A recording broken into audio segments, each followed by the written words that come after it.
This week on Face Off Hockey Show, we're talking about things and stuff. We'll talk about the comments from Thomas Law and Order. Those are kind of creepy. You hadn't heard about them. We'll talk about them on the show. Patreon pick and Jimmy Howard, is he worth a first rounder? My thoughts say no, but we'll talk. Champion says yes. But we'll talk about that with Lauritz and all that and more. It's Face Off Hockey Show right now.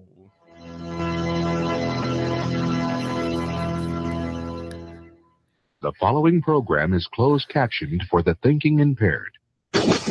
Choose your command. You have chosen the Face Off Hockey Show. I mean, hockey is my life. I got on hockey underwear right now. The Face Off Hockey Show.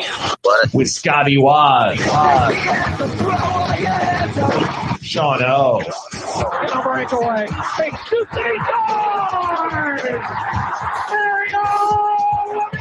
And the P-Boys, Johnny and Mark with the C. Yeah, baby. You believe it not? Oh, yes! Here's your host for the Face Off Hockey Show, Scotty Waz. Hi everybody. What's happening? I'm Scotty Waz. I went to Winnipeg yesterday. That was a fun time. Talk about that in a bit. Yeah. It's been a week, ladies and gentlemen. It's been a week. We're 2 weeks away, less than 2 weeks away from Christmas, 2 weeks away from Boxing Day, and Kwanzaa. Kwanzaa and Boxing Day fall on the same day. It's interesting, isn't it? A little bit. A little bit interesting. I'm sure I don't know. to all the Kwanzaa talk later. I'm glad that's part of the trade freeze too. I mean, Lyle's already there, so. And Lyle's in Kwanzaa? Yeah. Oh. Canadian Kwanzaa. It's like a month early, right? Like everything else. Yes, exactly. It already happened. He's already in the new year. I'll ask him how 2019 looks. Right? Why don't he tell us about 9/11? Those kind of things. Johnny, your week. What say you? I worked a lot this week. Nice. We have new servers for the PeopleSoft that I work on at my job at the hospital. I'm sure that wasn't hellish, by the way. No, it was great. It was fine. And then we went to the cloud. So we have cloud servers now. I wanted to get a fog machine. And then like put a whole bunch of fog in like our area, like rolling out of my cube. And then when people came over to talk to me, I could just say, "Welcome to the cloud." That's good. But I didn't think it would go over very well, so I didn't go and do it. Plus, I've been really tired. I slept for like 12 hours last night. Wow.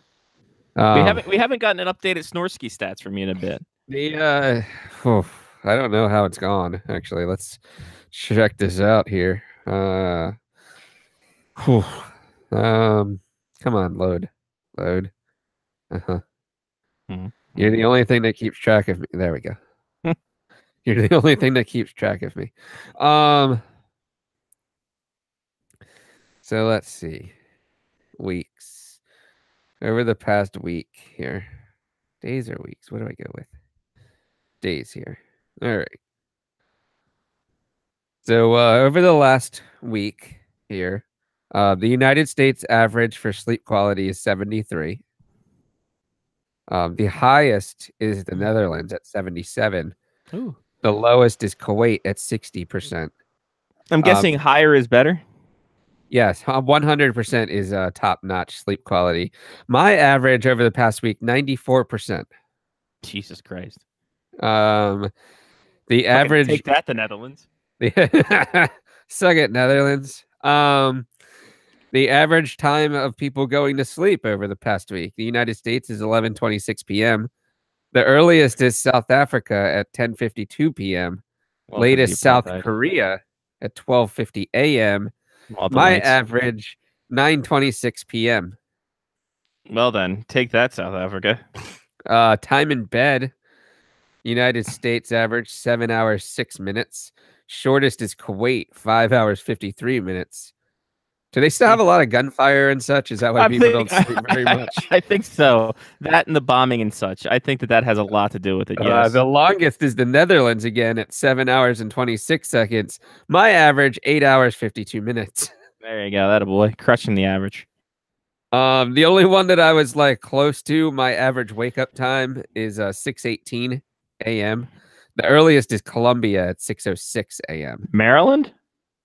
No, I think the country. Oh, Yes. Hmm. And what we all came here for, my average snoring over the past week was 1 minute. Hey, Those of you that have ever been in a room with me can holy attest. shit! That's like 15 minutes less than normal. Yeah, at least. The lowest Wow. is Qatar, 5 minutes. Highest Luxembourg, 26 minutes. Hmm. Yeah, so all of this turmeric that I've been taking is opening up my nose. You might be able to hear it in my voice. I'm not sure. Yeah, you're a little less nasally. Little less nasally. Total nights on the app, 1,733 total nights. If you were to think of what the total time in bed I've had over 1,733 nights, what would you guess, Scotty? Total time. So what are we? What's the duration? Hours, minutes? 1,733 nights. The duration can be whatever you want it to be. I will say, on average, of those nights, you probably get 10 hours and 36 minutes of sleep a night. Wow. Okay, so you've given me a little extra. My No. average time in bed is 8 hours and 44 minutes. Wow. Okay. But over 1,733 nights, I've slept for 21 months. Oh, Jesus Christ.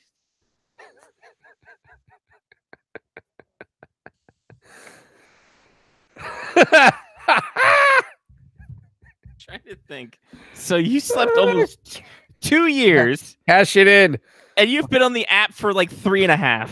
Yeah, so hold on. Let's see. What is 1,733 days? 1,733 divided by 365 gives me 4.74 years on the app. So add that leap year in.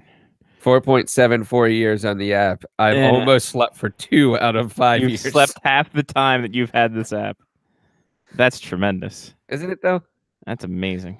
That is what that's what the kids refer to as being single and not having children. Right, exactly. So I'm glad that everybody has picked that up. Also, the top chat, Yahoo this week has decided that they wanted to put a disclaimer. Google on or it. Yahoo? YouTube, I mean. Okay. YouTube puts a disclaimer on it now that says, "Welcome to live chat. Remember to guard your privacy and abide by our community guidelines." Hmm. Did somebody not abide by community guidelines, or is this just an overall statement? I That they're guess lumping just us in in. life. In life, it's a thing. Jerks. Hmm. I abide by my own rules. There you go. You're your own man. Damn it. Beat my own drum. There it is. But yeah, outside of working, I haven't done much except sleeping, apparently. Maryland won a national championship in soccer, though. Yeah, I saw that. Mazel to them. Yeah. They didn't get scored on in the whole tournament. Really? Jesus Christ. Yeah. So I think they played 4 games in the tournament, gave up 0 goals. Wow. That'll win you a national championship. Yeah, exactly. Freaking defense wins championships, especially in Well, soccer. you don't lose games you don't get scored on in That's soccer. very true. Well, unless you go to penalties and it's like 0-0, but they're Yeah, then you can get scored on. Yeah. So yeah. So that's pretty much what the week was. Mostly all soccer this weekend. MLS Cup and some EPL and some Maryland College Cup and Nice. soccer and work. Perfect. Soccer and work. And I'm Soccer. trying to weasel my way into a photography gig. There you go. Yeah, we'll see if that works. See how that goes. My weekend, we had some hockey. Much like my dating life right now, they're not responding. Just yeah, exactly. Weasel your way in. Had some hockey this weekend. UND finished out the semester with a split. We said goodbye to our sports information director, Jason Hadju. Haji, we call him. Doesn't have a turban. Doesn't know Johnny Quest. He's going to Kansas not like the state, not the school. His wife got a job there, so he's like, I've had a good run here for 20 some years. Let's get on out and move to Kansas. Is he retiring from sports information? For the time being, he's gonna enjoy a life not having to wear a suit every day, and just take care of the kids. Stay at home dad. Wow. So Living off the fat of the land hell yeah. on the prairie. Is Kansas the prairie? I have no idea. I assume so. It's Kansas City, Kansas. So it's like right next to Kansas City, Missouri. So there's stray gunfire, that's for sure. Well, I mean, Kansas City, Kansas is at least the good side. True. It's a fair point. So yeah. So we said goodbye to him. Worked all weekend. Oh, got my Maryland Black Bears Maryland jersey. Nice. All Maryland everything. What size is yours? Mine is also a 54. Apparently all of them wear 54. Yeah, I'm thinking they bought 2 sets and then they just gave one as a giveaway and the other one is whatever. Which is fine. I'm all down with that. Good old Luke Posner, Minnesota boy. So Nice. That's beautiful. I'm thinking about getting it framed. That's also the one that Connor wore. Exactly.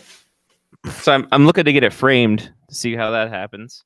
Yeah, I'm sure you can get it framed. The only thing, so what I was thinking, and I don't know if Michaels does this, but if they don't do this, I'm going to ask them to make it happen. I want them to make a wooden frame that you can float 2 pieces of glass in, put the jersey between the glass, and then finish the frame. So put the other side on the frame, nail together, put things that you can hang it on both sides, and then you can hang it on one side so that you show the back of the jersey. And then if you want to flip it, you can just flip it over and show the front of the jersey. It's pretty dope. Right? Because then you don't have a back. You don't have an actual back to it. You can turn it. And any jersey should be able to be framed that way. So you can always turn it forwards or backwards because you have 2 sides of a jersey. I was told that the name on the back means a hell of a lot more than the name on the front. But in this case, the name on the front is Maryland. Right. Oh, hold on. I think it's the other way around. Wait, what? Yeah, the name on the front's supposed to be more than the name on the... Was that how Ruzioni became the captain? I think so. Oh, all right. The name on the front means a hell of a lot more than the name on the back. Got it. But that's what I want. I want somebody to be able to frame a jersey so that you can show both sides. There you go. I'm pretty sure they can do that. Good. If they can't, I was going to make them do that. I put double glass jersey framing and results showing for double glazed jersey framing. Sounds delicious. Interesting. Sounds great. You should probably get that when it's warm, at least. Why is it taking me to Krispy Kreme? What do we got here? Yeah, if they're warm right off the right out of the oven, they're always the best. With a frame, I mean. Does Krispy Kreme still exist anymore? Do they have any standings? Do they have any stores? I don't know. I can't even tell you the last time I've eaten a donut. Well, there's that too. I went to we also went to Winnipeg yesterday to send out Katie's Christmas gifts. Oh, that's so smart. Because I saved $150 sending it from Canada. So smart. And saved all the duties. I mean, I was actually thinking about flying to England instead of mailing the stuff that I was It's probably cheaper. So while there, we went to Joe Daly's shop, and that's how I got the framing. He's like, it's $350. You can bring whatever you want. You can bring a photo of the kid. You can bring a whatever hand note. You can put a puck in there. We'll do whatever. It's $350. I'm like, that's a damn good deal for whatever the hell I want. Good deal. You should ask him if he can frame it so that you can put on both sides on the wall. I should. I'll talk to Travis. It might be $450 for that, but it's totally worth it. And that's Canadian, so it's like $250 American. And now he'll start that process as well. Like he'll be the only person that frames a jersey so you can show both sides of it on the wall. How great is that? It'll be called the Johnny P. The Johnny P. The Patanzo. Guys, I always wanted in my life to be called a framing. To be this is one time an Italian framing didn't go bad. Oh, speaking of, did I mention last week that I've been stereotyped at work? I'm not shocked. So I was doing training all last week and this week. So I was wearing a suit. And day one, I rolled in a black suit, dark gray shirt, pink tie. Walked downstairs, and I'm picking up some paper from the printer. And one of the guys looks at me and goes, "Wow, you look really sharp. Are you down here shaking people down for money?" I was like, "Wait, what?" That's kind of racist. I'm like, "I'm not even sure you're allowed to say that. I'm pretty certain that I was stereotyped." Then I Yeah. walked into somebody's office and they're like, "You're not here to whack me, are you?" I was like, "Jesus, man." Okay, listen, guys, come on. Johnny, I'm sorry. It looks like the double plexiglass frame exists. Yes. Well, So I'm good. I'm glad that it exists because I like that idea. But we can't call it the JP. Well, I'll call it whatever the hell I want. All right, cool. That's fine. I'll tell So- people I invented it, like the question mark. There you go. So, while at Joe Daly Sports and Framing, I decided to take a look at the cat. Let's see if there's any Cap stuff I don't own. I found something that I didn't own. The Jaromir Jagr game used jersey. Close. The big ass panoramic of Ovechkin holding the cup. That's good. So you can. Oh god, this is like so huge. So There's that's there's a lot of Caps fans in that picture. There is, and like the red just continues to go, and it's the exact moment he lifts the cup up. That's a great picture. Yeah. So I don't even know how someone gets that type of picture. I mean, that's just amazing. right, there's a lot of There's a lot of red in the lower bowl. A lot of red everywhere, actually. I like that. Nice work, Scotty. Yeah. And I gotta figure out where the hell to put. I'll probably put it up over there in the blank. I gotta get it framed. How small is it? You might be able to. I mean, if you put it just up the way it is, you might be able to fit it over the pucks there. Yeah, no, it's fucking big by It's a huge. little bit bigger than that. It's about the size of my torso. So let's look at it this way. It's like this. Oh, it's So- about the size of your chest. Exactly. About the size of my neckline down to my belly button. That's not that far. Not terrible. I That's probably a- have to. I would take the stick down because It's a good Obviously- size. yeah, it's good size. A good size. Absolute unit. I might hang it just up there. All right. Take the stick and move the stick over, or just do away with it altogether because the pucks keep falling down. People slam doors. So Anywhere in the complex. essentially, anywhere in the complex. So yeah, I'm like, oh well, this is coming home with me. Sounds like you had a good weekend as well. And while I was at Joe Daly's, it's a proper name, Joe Daly Sports and Framing. How about that? JoeDalySportsCards.com. Well, Uh, I'm guessing also he got some does sports cards. framing. Yeah. Also did sport cards. So Nice. I will be doing a box break on Doc's Breaks. Really? I don't know. You should. I should call Sean and say, hey, listen. You should call Sean and see what this is all about because no one else. So I told you that Sean contacted me for Thanksgiving and he was like, we should meet up before the new year. Great. I haven't Mhm. heard from him since. That's about right. That's about right. More than likely, I'll hear from him in February. It'll be like, hey, how are things going? Yeah. Hey, what do you think you're gonna do for high school hockey? You want to do high school hockey? Hey, can you meet me down in Laurel tonight? Sean, it's Tuesday. I know. Yeah, don't worry about it. Bring some cold gear.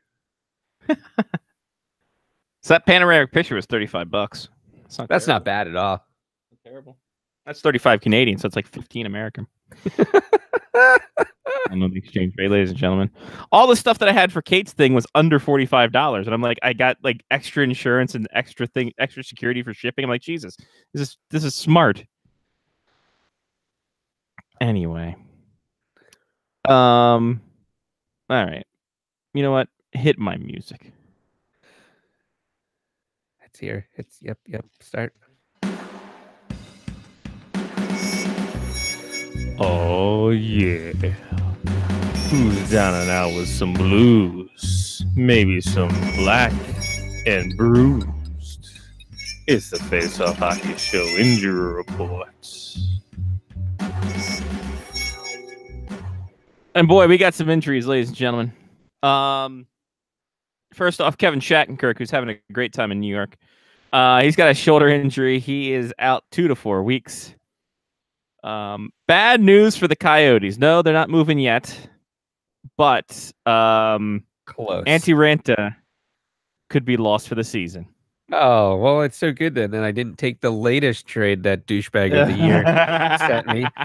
Tried to he at this point he decided that, you know what, all right, so you're not going to trade me Marc-Andre Fleury.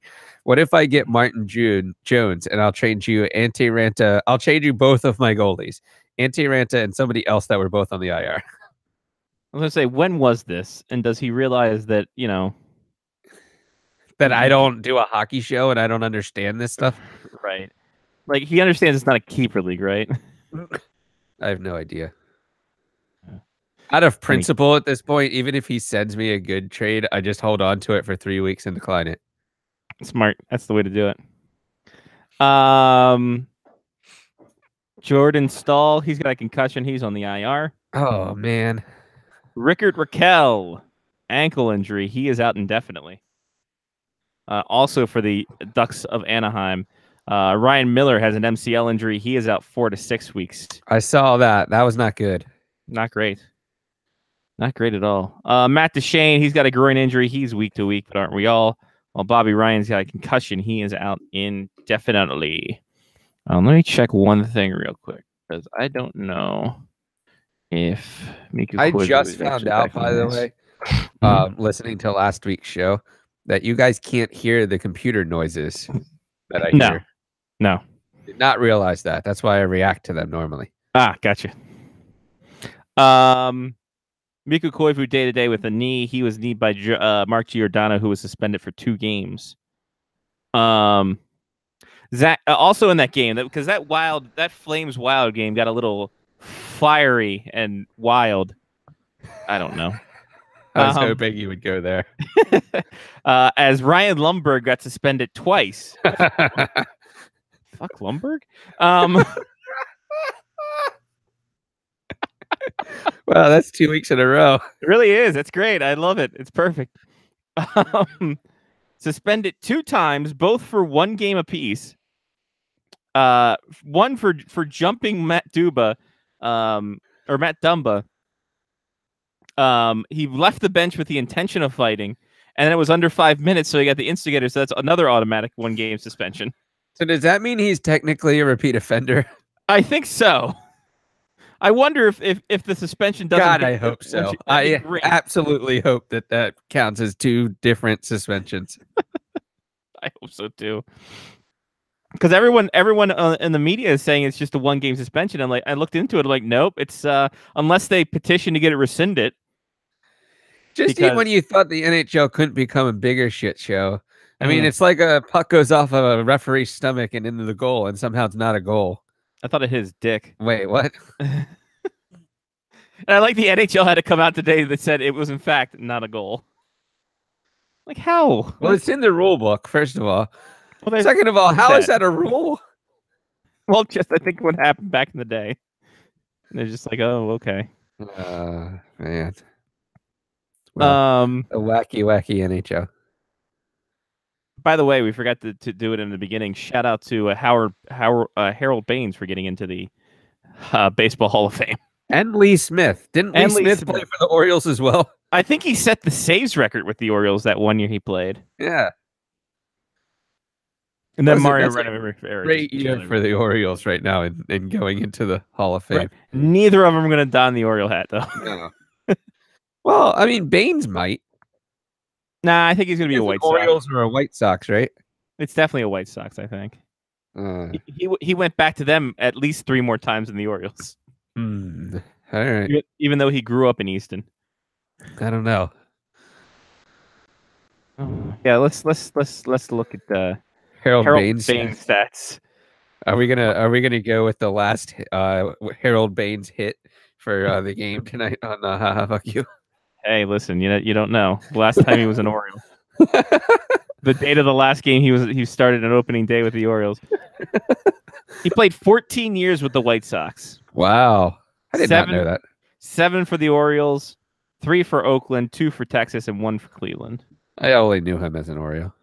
Exactly. That's all you should know him as.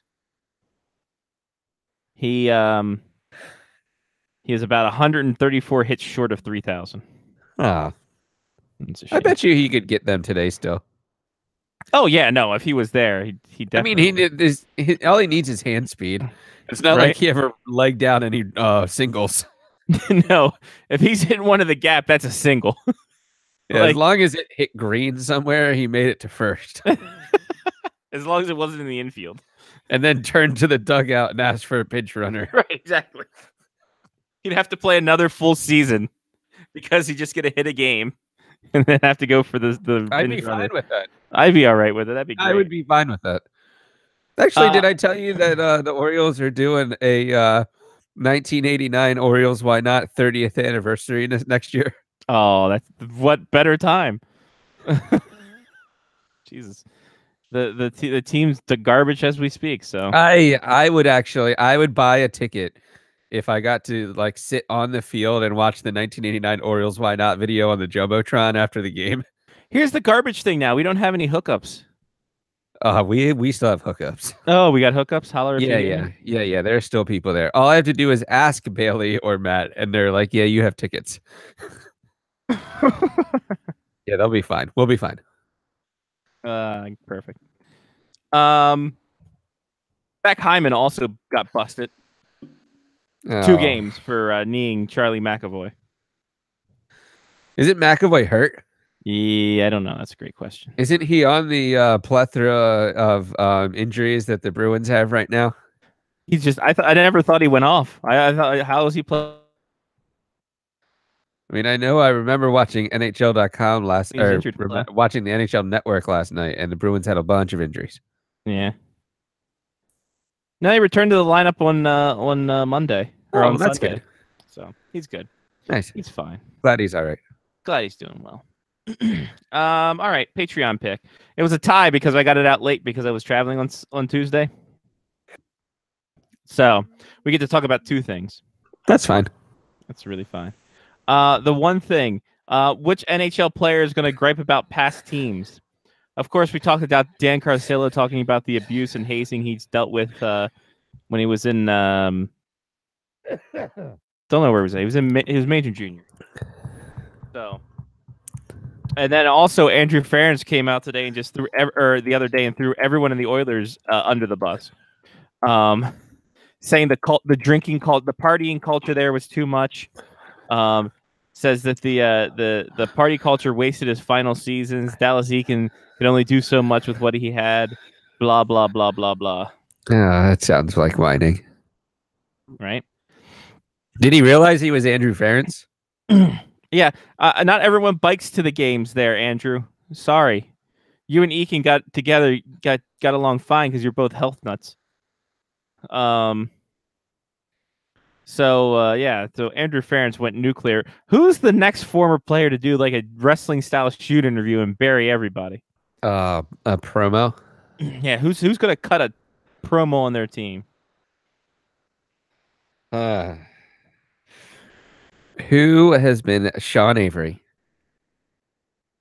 I didn't even need to finish the thought. I was going to say, who has been out of the limelight long enough that they need to hear their name mentioned again?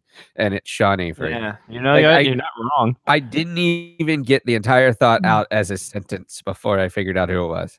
Because no one's talked about Sean Avery for a while. No, not since his book came out. What book? I don't even know what his book's talking about. He's got a book. It's called Ice Capades, My Life in the Something. Oh, interesting. I hope it comes with like a Prada book cover. I think it comes with him half naked on the book cover. Yep. Yeah. That's why I'll never read it. Not the fact that it's probably a shit book, but it's got 2 titles: Ice Capades, A Memoir of Fast Living and Tough Hockey, and Offside, My Life Crossing the Line. So it's 2 different, depending. Clint Malarchuk's book had that thing too, where it had 2 different titles in 2 different areas. Well, I mean, I don't know. I think the Ice Capades one was the U.S. one, and the Offsides was the Canadian version. I had no idea that Sean Avery had a book. Yeah, it's a memoir. I would have probably. I bet you the next time I walk into a Goodwill Yeah. and I'm looking through their book section, it was probably going to be there. Sean Avery talks hockey. Sean Avery, hockey's most hated, talks drugs, feuds, and why the NHL they cuts off there in the preview. 5 years since he left, let's lace up his skates. NHL bad boy Sean Avery is back with a tell-all book. Perfect. Ta-da, Sean there. Avery's still going to be the next one that comes out and throws people under the bus. Oh yeah, no. I was gonna say, God, I would almost go with Shane Doan. I think Shane Doan's too nice. Yeah, I think he's too nice, but at the same time, Because I was thinking Yarmir Yager might have some great fucking stories, but I Yeah. feel like just he's past it. He's like, whatever, I don't give a shit anymore.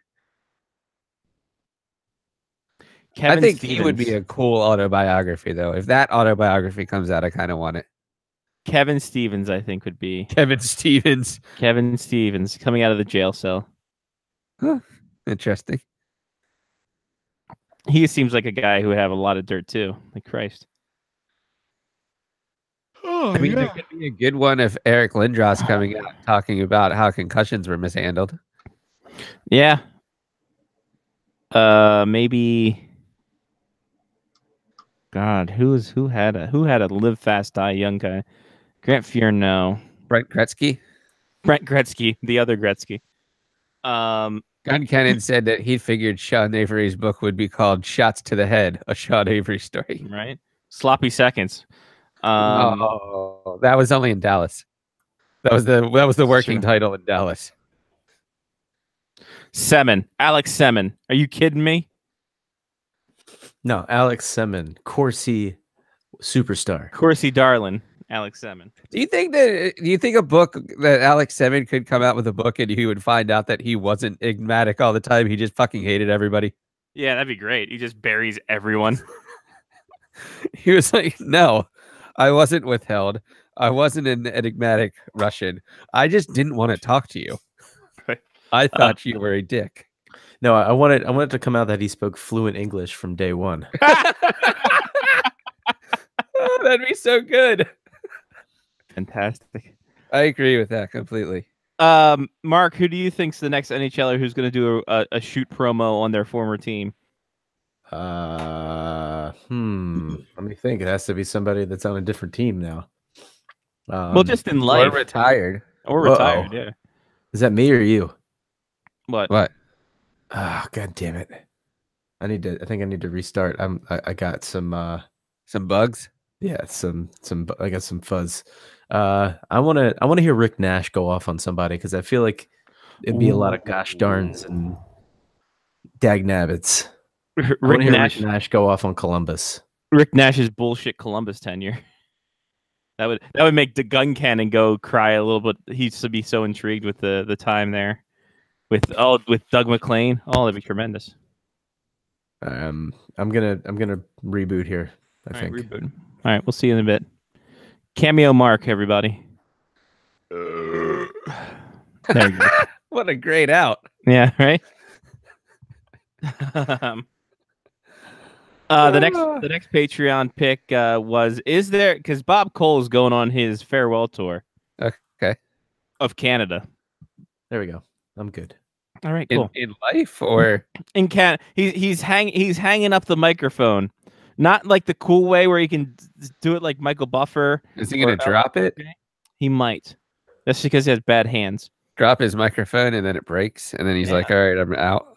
Exactly. But after 50 years, he's retiring from broadcasting. So he's All going on right. his cross Canada farewell tour.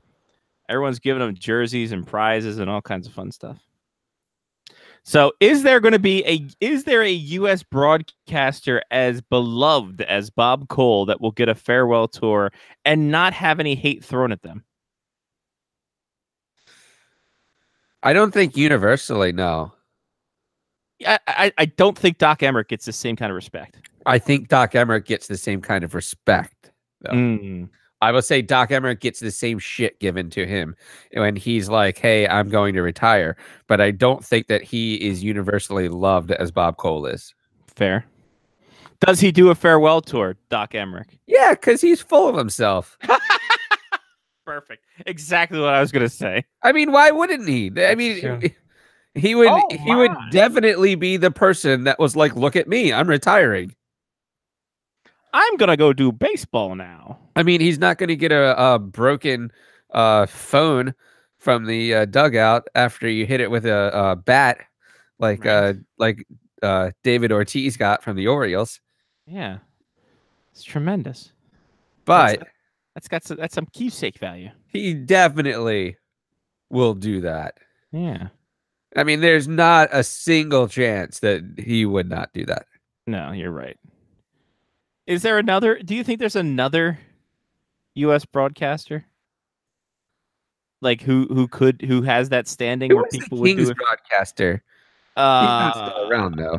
Bob Miller. Yes, from like the early video games. Yeah. Bob Miller. Yeah, I don't think he's still around though. No, he retired a couple years ago.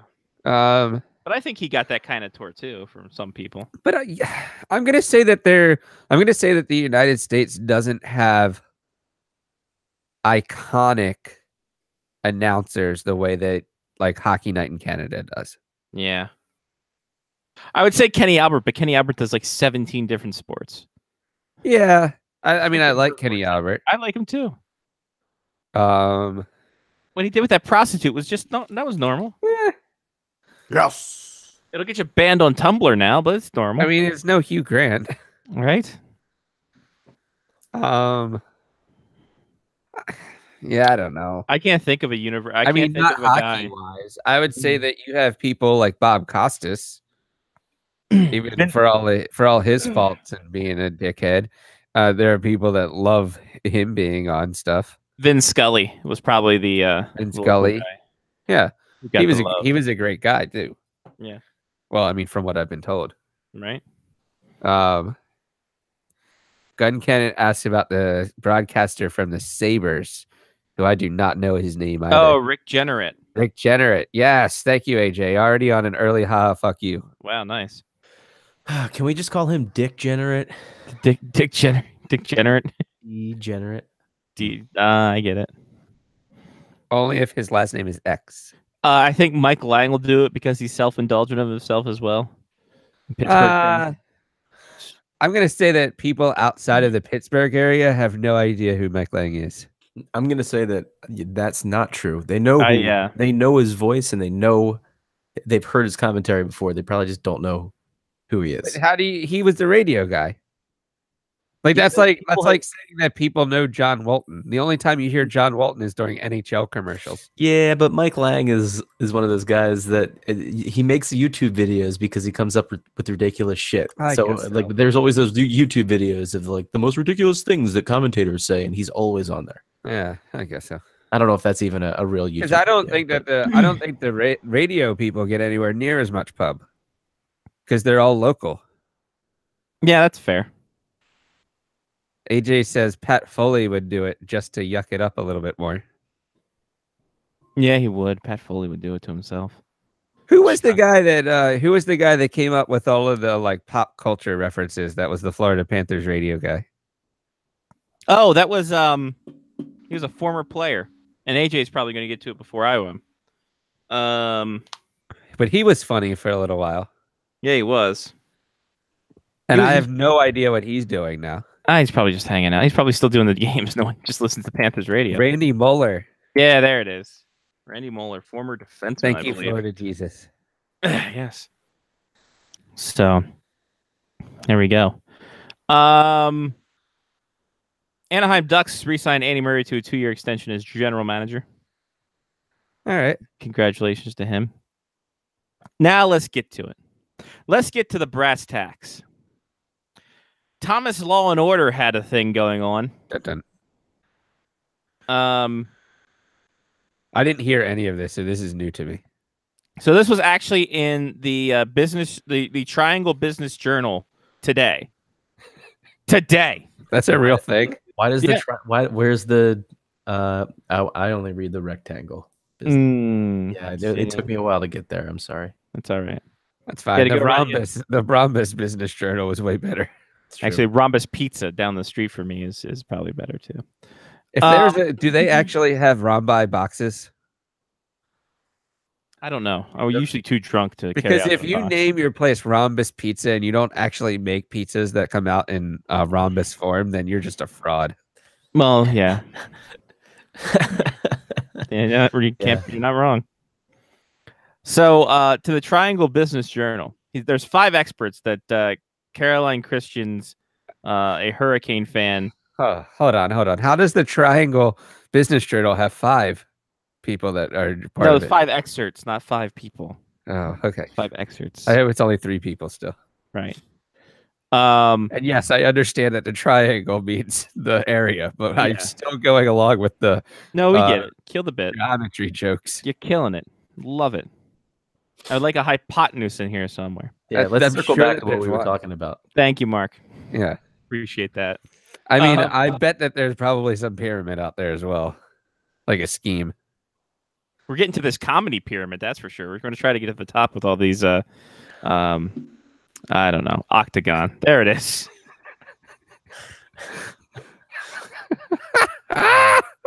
You're really breaking the fourth wall there, Scotty. Yeah.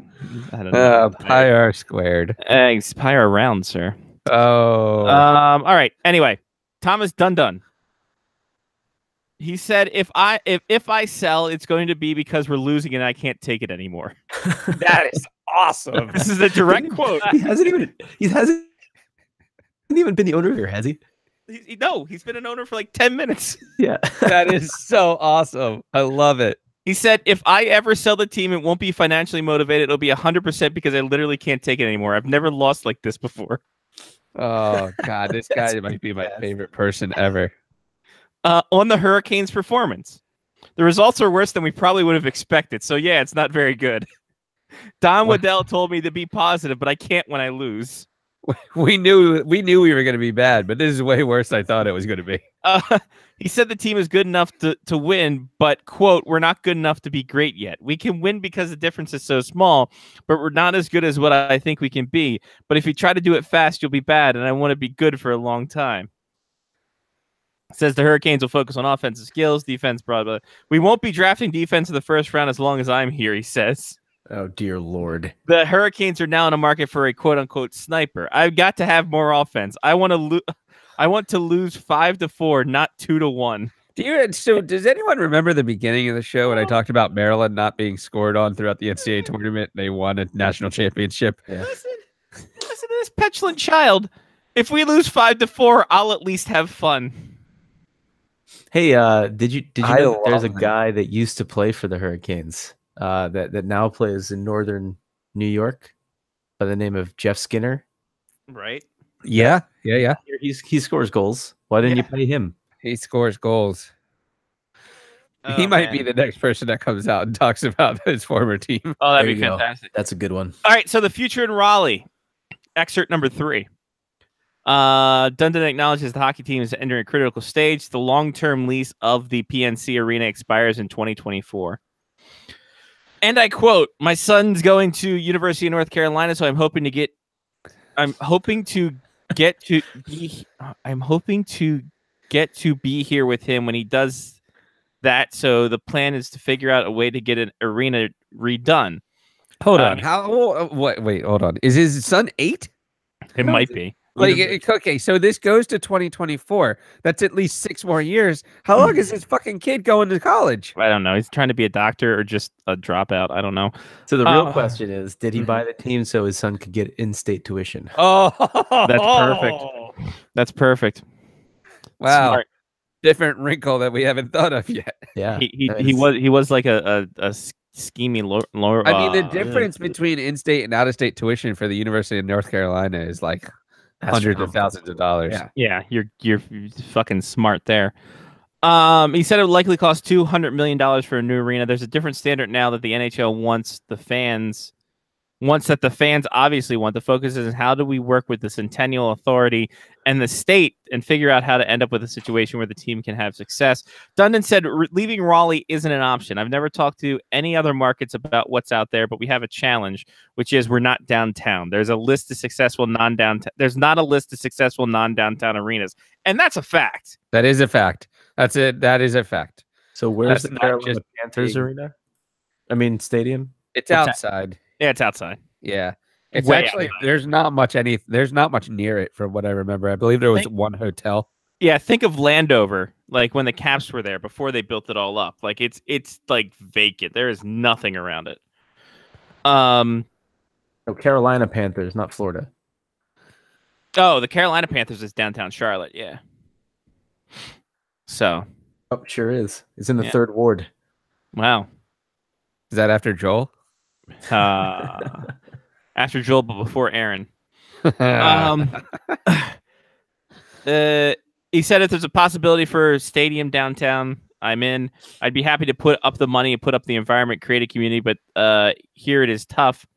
He said, motioning to the location of the current arena. When asked if he'd step up to finance a new arena with his personal coffers, he said, I'd probably do the development around the arena. I don't want to own an arena in Raleigh. That's a lot worse deal than owning a hockey team. That's so good. He sees an arena as more of a public effort, as government entities can benefit from the tax revenues it can bring. I'm pretty rational with my capital, except for my hockey team, he said. Capital is not my issue. I just don't want to burn it. If investments don't step up for an improved arena, he said he hasn't thought about what happens next. You have to have an NHL quality arena to have an NHL quality team. I subsidize the team right now, and I'm okay with it. It's just how much and how long. So Dundon says Still not out of year 1 of being No. an owner. By the no, way. not even. I don't think he's in month 6 either. Dundon said losing about $10 million on the team every year may be his limit. He envisions losing $15 million, maybe $20 million this year, but he says he's not in it for the money. This is a He's golden. not just doing it for the money. He's doing it for a shitload of money. He says, "Poor was fine for me. Ramen noodles and Taco Bell, I loved it. I was happy then, and I'm happy now. I don't see a scenario where I'm trying to make money off the city. It's the exact opposite. I'm trying to figure out how much I will subsidize. When is it irresponsible to be here?"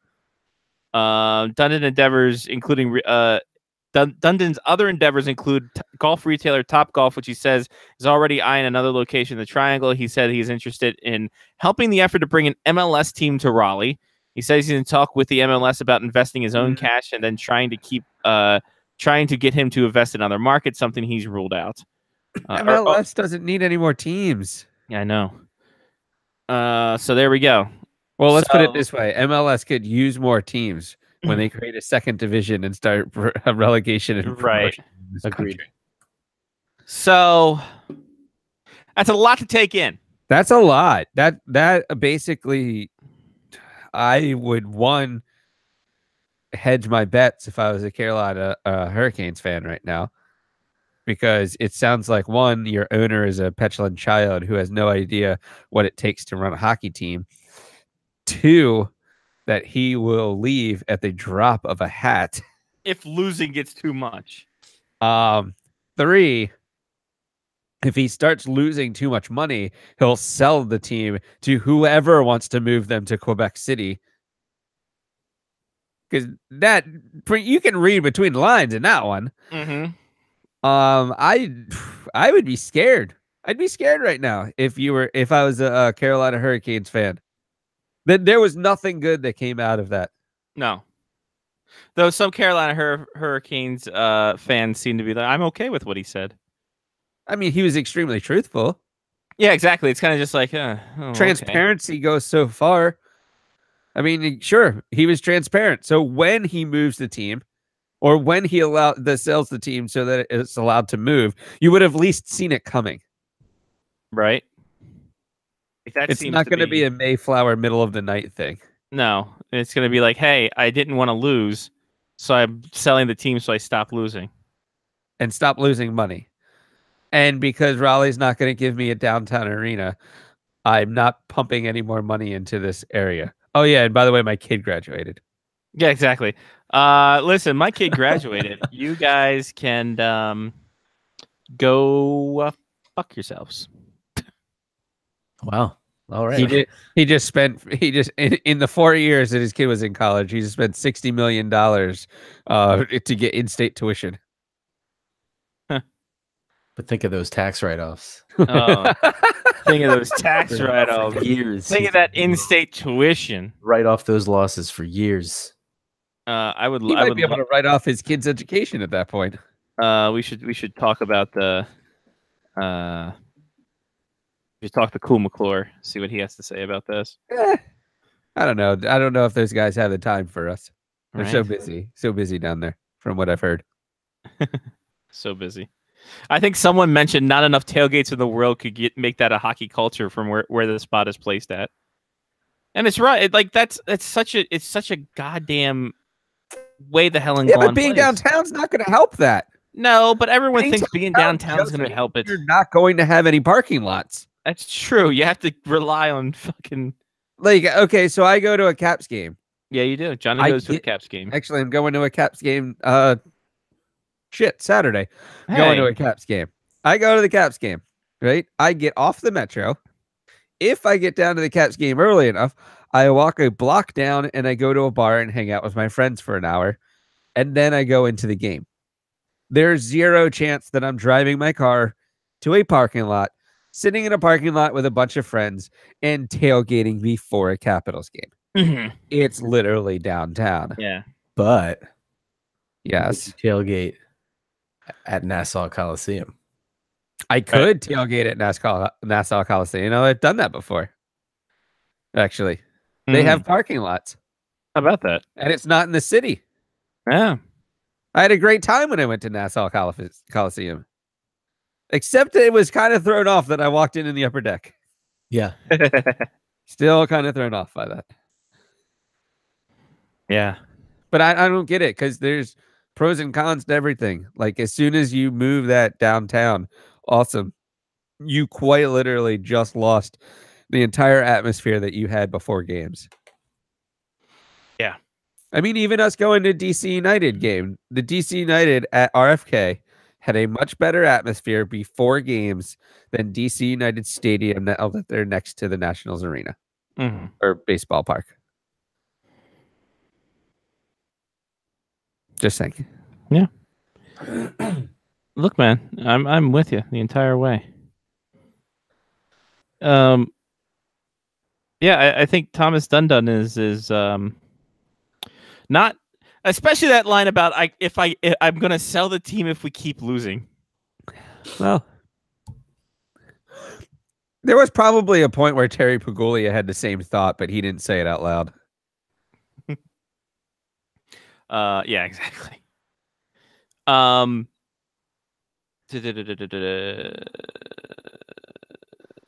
Someone saying Thomas Dundon has just seemed the worst since day one of owning the franchise. Well, if they're not going to draft any defensemen, then yeah, I mean, Jesus Christ. I mean, we're talking about Scott Darling's bidet for another week if we really. Exactly. Fucking hi, I'm Scott Darling for bidets. Sabres Buzz on Twitter. They have a great point talking about Thomas Dundon. We mentioned Jeff Skinner, 21 goals, 10 assists. Elias Lindholm for Calgary, 16 goals, 18 assists. Oh, he was good too. Yeah. So, I mean, what can you do? What can you do? Were they talking to us, or were they just? Oh, this was just a point. I'm just making this vague. You're just point scrolling through the Twitter feed. here. Yeah. I'm just scrolling through replies here. Someone's saying if you're not good enough to win a cup yet, you might as well be entertaining. I don't know if that's something. What? I guess about the losing 5-4 rather than losing 2-1. Great, because I'm sure that still brings fans in the stadium. Kind of Right. like a crash at NASCAR. Exactly. If you're not going to win the race, you might as well just create some kind of massive distraction. Oh, this was part of the Triangle Business Journal's Power Breakfast live at the arena. So it wasn't just an interview. People were there watching him say this. Interesting. That's great. What was on I wish we could find the menu for Power Breakfast. I have the event. Vodka. Sounds like. Yeah, right? It's presented by Delta Dental. Oh, okay. So they gave out toothbrushes for afterwards. Right, exactly. Oh, that's great. I hope there's a good menu for Power Breakfast. Thomas Dundon also said, the Toronto Sports did an interview with him on Tuesday. Dundon said the NHL should expand the playoffs and do a better job of marketing its top stars, and he's not a big fan of dress codes. Okay. I get 2 out of the 3 points. What's the point you don't get?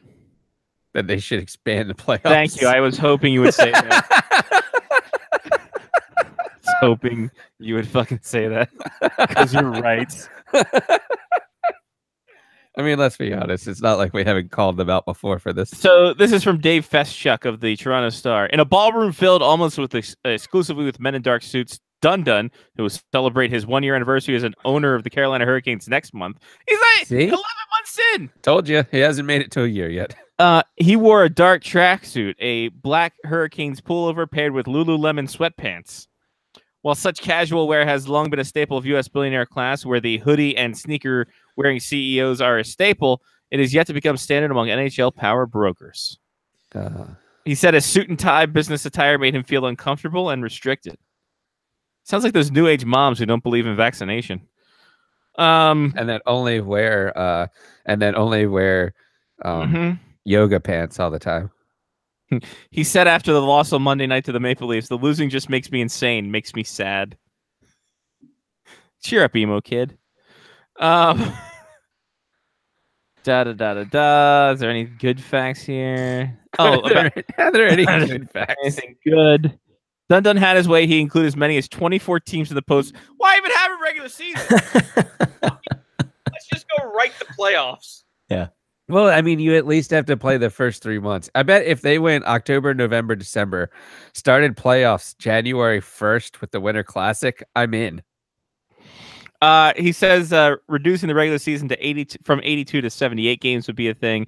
He said, "Well, timeout. Mm-hmm. Why even mention that? It's four games. What benefit is there? Yep, that adds at least another week so that you can put 8 more teams in the playoffs. That's true. Good point. Not wrong.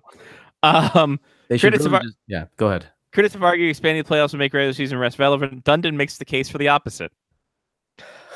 I think that it makes the regular season much more interesting, Dundon says. You don't get the last 2 months where some teams aren't trying anymore. You get a lot of bad games. If everyone's in it all year fighting for seeds and fighting for playoffs, I think it's just a better product. Is there merit to that? Where in a few years we're only going to have 4 non-playoff teams if this were a thing. Do you want to ask? I mean, I don't know. I haven't seen him stumble in here like Kramer. He hasn't made any noise. He muted himself on the way in. He muted himself on this way in. Yes. The problem is every time he mutes himself, he can't find a way to unmute himself because the computer hates it, and then he has to boot out and then boot back in again. He's done it. Done it. So we'll welcome in Lyle Richardson, which I haven't cut the promo yet because I'm lazy. So I'm not lazy. There he is, Lyle Richardson. I mean, I have Lyle music. I mean, it's in here somewhere, right? Somewhere in there. Here, where is it? Here. Mm-hmm. Right there. Trade rumors or free agency, then you need to check out SpectorsHockey.net. At SpectorsHockey.net, you'll find the most in-depth sweep of trade rumors. I don't know if we can play that. Yeah, though, there's music in the background. Pantera's in the back. Rob Van Dam's coming out. It's going to give us all kicks. It's a great time. All right, Lyle, we're talking Thomas Dundon and the things he said, and it's only Wednesday. It's remarkable. Well, his thoughts on the playoffs are, of course, out to lunch. Mm-hmm. I mean, come on. But Lyle, the only reason, no. The only reason why he's saying that is because his team hasn't made the playoffs in a decade. If your team ain't good enough to make the goddamn playoffs, then you need to make your team better. Yeah, you don't go, maybe we should expand the playoff format to everybody but 4 But let's be teams honest. make If it. you put 24 Screw you, teams man. into the playoffs, do 8 of those teams only get 1 game? Like, how does this work? No, It doesn't work. You're right. It doesn't work. And thankfully, everybody should, for once, give a bit of praise to NHL Commissioner Gary Bettman because he is against expanding the playoff format. He is against it. I want some of these analytics nerds to figure out how long it would take to play 5 rounds of 7-game series, because that's what it would take if you expanded an extra 8 teams, right? It would add another entire round. I want to know how long this would take with scheduling. Oh, here's an idea. Shorten the regular season schedule. You want to play it like that? Fine. Make it like 62 games for the regular season. Then we can play all the friggin' playoffs you want. Lyle, Here you go. 78 games. 78 games. Lyle, you. You drop it down. If you drop it down to 54 games, you could have a World Cup every year. Exactly. Yes, even better. How There about you go. that? See, What now about see, that? Mark is making sense right there. Mark is saying something that actually makes sense. What if we drop it lower? What if we drop it to a 48-game regular season where it's just seeding purposes, and then you play round robin first rounds? Sure, that works too. So I'll go along with that. The hell, Dundon I mean, if Dundon's going to have come knockout stages after that. All right. If Dundon won, yeah, I mean, at least we're coming up with some like realistic, pull stuff out of our suggestions here. That's way easier. I mean, come on. Tommy SVU also said, I think something around playoff expansion ultimately gets done because there's no one that loses. I will keep speaking to people about it and we'll keep trying. I think this is something that has real chance. I have a question. I have a feeling that the term playoffs means someone loses. Yeah. And what people is he talking to? Is he just walking down the street telling this to people? He's walking down the street accosting people.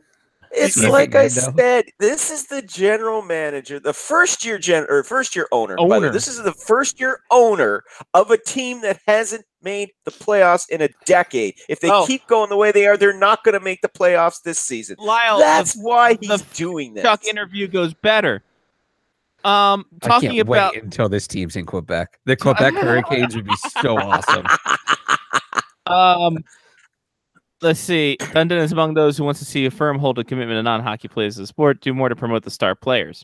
I was surprised when he says that Connor McDavid was in the building and there wasn't enough buzz to accompany his presence. It wouldn't be like that in other leagues. The big star carry a lot more weight, but in the U.S., the NHL stars are pretty anonymous.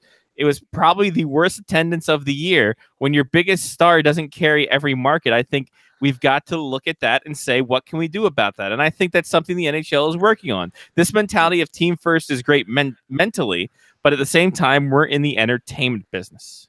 Now that I can agree with. I do agree with him on that point. The NHL does a lousy job of marketing their players. Wow, their marketing team is worse than NASCAR's, and NASCAR's is strictly marketing. Exactly. But let's also be fair here too. Our players ain't exactly personality rich. I mean, some are. I mean, can you imagine if Connor McDavid had the personality of PK Subban? There you got a selling point right there. You need a guy who's crazy skilled like Connor McDavid with the personality, the loquaciousness of a PK Subban. What a great word. But isn't PK Subban the PK Subban of being a charismatic, great hockey player? Yes, he's the PK Subban of being charismatic hockey players. He's got charisma. He got charisma Jeremy Roenick only wished he had in his playing prime.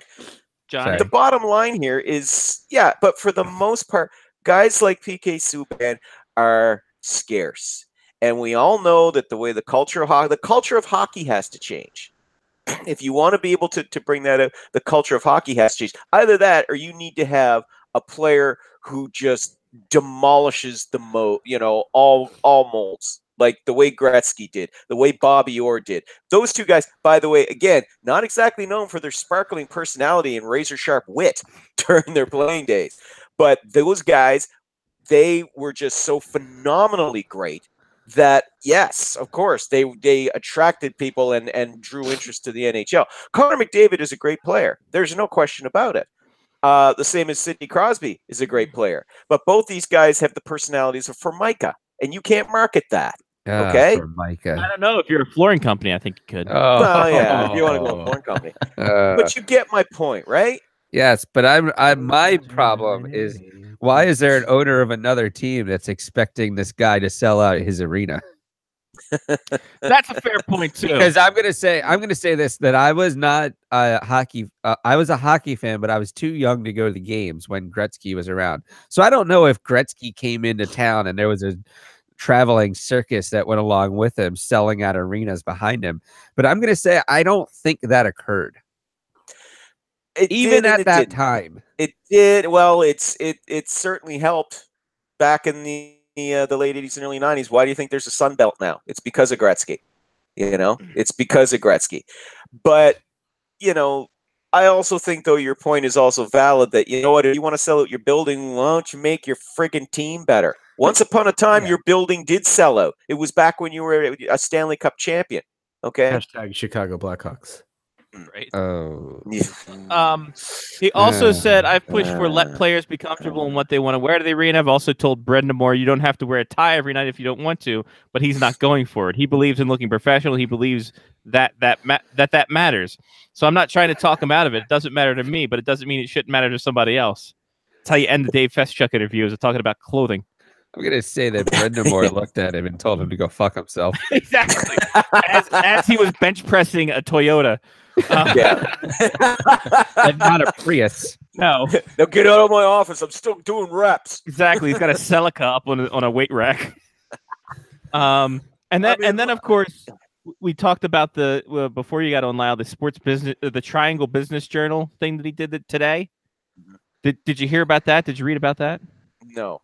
Please light. All right. So there's 5 excerpts that Carolyn Christians of God, this just wrote our show for us. I know, it's great. Lyle, his first excerpt, he talks about how he hates losing. And I quote, "If I sell, it's going to be because we're losing and I can't take it. If I ever sell the team, it won't be financially motivated. It'll be 100% because I literally can't take it anymore. I've never lost like this before."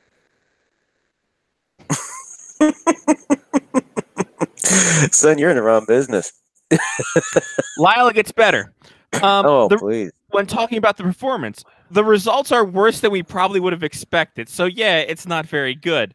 Don Waddell told me to be positive, but I can't when I lose. He says it's a good team, but we're not good enough to be great. We can win because the difference is so small, but we're not as good as what I think we can be. But if you try to do it fast, you'll be bad. I want to be good for a long time. He also said the Hurricanes will focus. Is he talking about a hockey team or his sex life? I don't know. He says the Hurricanes will focus on offensive skills. Defense can be bought, he says. We won't be drafting defense in the first round as long as I'm here. He's already got defense. He's got one of the best defense cores in the league. Jeez, does he even watch his games? I've got to have more offense. I want to lose 5-4, not 2-1. If we lose 5-4, I'll at least have fun. But you're still losing. You said you hated losing. Lyle, but we gotta have fun though. But no, you hate losing. Wait, no. You just said you hate losing. It shouldn't matter. You lose 2-1 or 5-4, you're still losing. Lyle. What did we tell you about adding logic? Right. Let's not add the DC local rapper to this. I wasn't going to drink tonight. I keep hearing this. I'm going to. Oh my Lord. Good. About the arena, in which the lease expires in 2024. I'd be happy to put up the money to put up an environment and create a community, but here it's tough. To the location of the current arena, he says, is one big thing. I'd probably do development around arena. I don't want to own an arena in Raleigh. That's a lot worse than owning a hockey team. He sees an arena as more of a public effort, as government entities can benefit from tax revenues it could bring. I'm pretty rational with my capital, except for my hocky team. Capital is not my issue. I just don't want to burn it. I am buying QuebecHurricanes.com right now. If investors don't step up for an improved arena, he said he hasn't thought about what happens next. You have to have an NHL quality arena to have an NHL quality team. I subsidize the team right now, and I'm okay with it. It's just how much and how long. Dundon says he's losing about $10 million on the team every year. He's only on, like we said, not even a year. He envisions losing 15, maybe 20 million this year. He says he's not in it for the money. Talks about how ramen noodles and Taco Bell, he loved it when he was poor. I can't wait. I kind of hope the Quebec Hurricanes use the same Capitals template as the Reebok one with the Hurricanes across it. God, I hope that's their jerseys. That'd be great. I mean, I love the fact he's barely been in this job a year, and already he's starting to put the squeeze on local government to get to build him a new arena. You gotta love it. Listen, you gotta get in quick.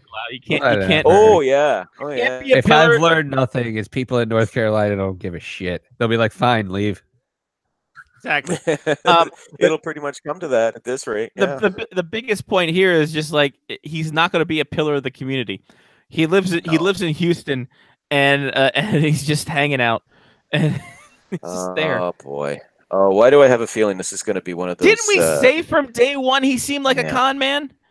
Like this is going to be one of these ones that this is going to be one of these ones that I think that Gary Bettman's going to end up regretting. I don't know. I can't wait until Jim Balsillie comes in. Oh, if we hear the Jim Balsillie music. What if? And I just thought of this, and it might be because I'm a drink and a half in. But what if Tom Dundon is just a made-up name and it's Jim Balsillie in a mask? They are both bald businessmen. Yeah, have you ever seen them together in the same room, the same time? Huh? I haven't seen Jim Balsillie in a while. I hope he's okay. Yeah. And it would be one of those things too, right up until those kids from Scooby Doo catch on to his metal. Those middling kids. They pull a mask off. I would have gotten away with it too. Judge Redfield T-bomb comes out of a trash can. T-bombed. Oh, if we want to talk to Jim Balsillie, we just have to go to jbalsillie.com. Oh, I'm going to go to jbalsillie.com right now. You goddamn kidding me? Is there a contact us on there? Oh, the IP address couldn't be found. Oh, that's a shame. Sounds about right. Yeah, it kind of does. Oh.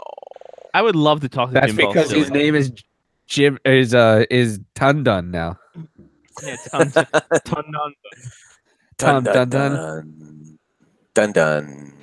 I would love to talk to Jim Balsillie about his entire just the whole thing. Speaking of books that I would love to read, Jim Balsillie's book. If that comes out, I would read that. Yeah, absolutely. Well, we were talking about earlier about people doing shoot interviews, like wrestling shoot interviews on their former teams.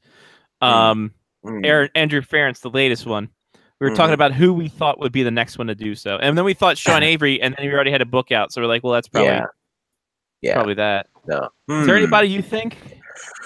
Oh, God. That's a good question. Yeah. It's so difficult because, as I said, normally there's such a very closed, tight-knit community. It's like seriously that they wouldn't badmouth a former team or anything like that unless they were like seriously aggrieved. So I don't know, Joshua Ho-Sang maybe.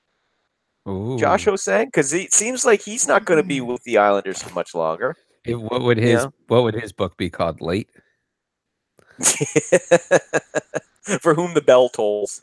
Right, exactly. The Crying Game by Ryan Smith. Even better.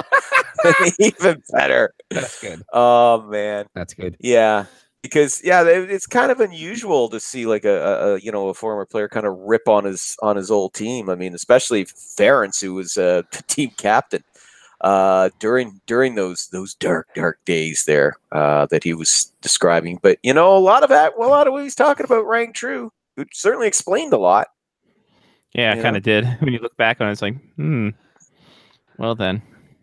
And I mean, you'd have to say that, I mean, maybe it is a cultural thing because ever since Ken Hitchcock came in there, I mean, the Oilers have just like done a 180. It's completely different from where they were about a month ago. So I don't know. Maybe it's a cultural thing. Maybe it's the fact they're in Edmonton and there's not much else to do. Less food at the buffet now. All right, even more. Yeah. Sorry, was that wrong? Ladies and gentlemen, Breaking news. Can I get Johnny? Can I get some breaking news music, please? Oh, hold on. Give me a second. Give me a Giving you a second. Breaking news music. I got some breaking news music. Right, I got your here we are. breaking news music There right we here. go. Oh, baby now. Breaking news. I'm gonna need 2 of the breaking news too soon. So the first, yeah, you gotta give me a second. I needed a second to go back. Hey, you were okay, doing. kids. You, I thought that was double breaking news. no, we needed one, and then we had to after that when we You do wanted another. a pause. Yeah, it's pause. okay. It's We'll fine. sort it out in the dub. We'll do it in post. It's all right. Yeah, that's fine. I Oscar- needed more of a pre-show. Yeah, we need actually any kind of pre-show meeting. Do we have any pre-show meeting music? Yeah, can I get some pre-show meeting music? Yeah, that'd be great if we can. Yeah. Can I get some pre-show meeting music? There it is. Pre-show meeting. All right, Johnny, keep that queued up for the rest of the show. Not for nothing. That's why he's the producer to the stars. Exactly. Oscar Clefbaum will be out weeks, not days. All right, that's not the breaking news that I wanted to talk about. There it is. Here we go. Yep. Here's the breaking news. This is the breaking. Ready? The first intermission presented by Ticketmaster has their band. Oh, for the Winter Classic. 3 Doors Down. Do we want to guess? Well, I thought we were guessing. Yeah. Okay, I already know this, so I'm not going to ruin it. You guys go ahead and guess. You already know it? Oh, man. I already know. Go ahead. At Notre Dame Stadium with All Touchdown Jesus. Johnny says 3 Doors Down. Yeah. Mark. Kid Rock. Okay. Well, no. The winner, Can we keep of going? course, you know if you want. Keep going if you want. I'm gonna go Garth Brooks. He's already played there once. Oh, nope. Mark. Rascal Flatts. Fuck you. Johnny. Let's see. Who could? Can I give him a hint? Can I give them a Who hint? could the NHL? No. Michael Bublé. No, sorry. That's not a band. Yeah, that's not a band. He's got a band behind him. This whole thing. No. Wow, this whole Man. thing's coming. Okay, this whole thing is coming undone. It's a yes. It's yes. Yes, it's coming undone. Mark. Weezer. There it is. There it is. There it is. Thank you for the hint. Yep. So I would have gotten it had you said, Johnny, this is how you breathe. with, like, a oh, hash, with a hash pipe? Oh. Got He's it. on Yes. an island in the sun. Weezer will be performing as a first intermission presented by Ticketmaster. Well, this is bullshit because my next guess was lit. Oh God, Johnny, there's still the second intermission brought to you by by 1994. Exactly. Oh my. So They just obviously play they'll be My Own playing Worst Enemy over they're and gonna be over and playing- over again. They're gonna be playing no that other song that had Pamela Anderson in it. That's the other song they did. You Make Me Completely Miserable. Remember that one? That was a good one. Yeah, that's the theme for the Hurricanes. Yeah, exactly. Well, Weezer's actually a thing now because they did their remake of Toto's. Which, by Africa. the way, can we talk about? I've talked about this with several people. That doesn't why not do a thing that's your own? It sounds like the actual song. It does, it's just doesn't it? And everybody yeah. oohed and awed. And I when I first heard about it, I was like, oh, okay, I got to give this a listen. Okay, and I was just like, geez, it sounds almost exactly the same as Toto's Africa. I'm not going out on a limb here to say that Toto's Africa is the greatest song in the world and does not need to be touched. I'm also going to say that Toto did a better job than Weezer. Oh, absolutely, they did. Yeah, Isn't of the course they cover did. supposed to be better than the original? Sometimes. Oh, okay. I mean, Which is a shame because Weezer actually used to make like really good music of their own. Oh yeah. They used to, yeah, seriously. No, Can't I'm wait. with you. The I Blue, can't the wait Blue until album is Moby great. is the next. Oh, yeah. Is the Oh, next. God, I want lead Moby to up. be the next guy. God. When do good bands stop being good enough that they can come and play for the NHL?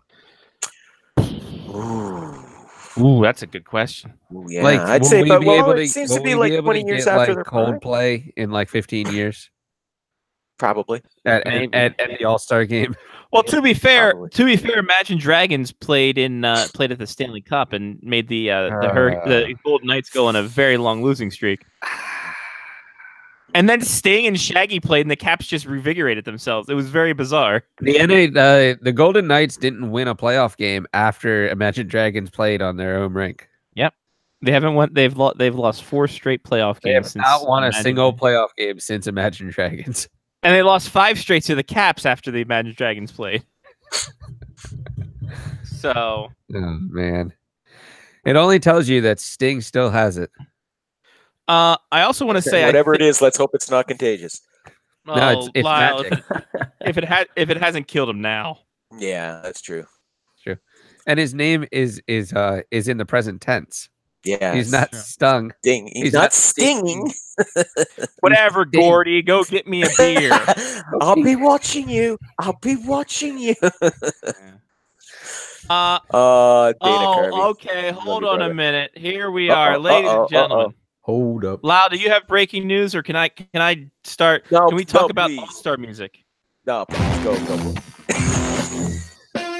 Lau, If you guys pause at all right now, I'm going to play it. So, okay.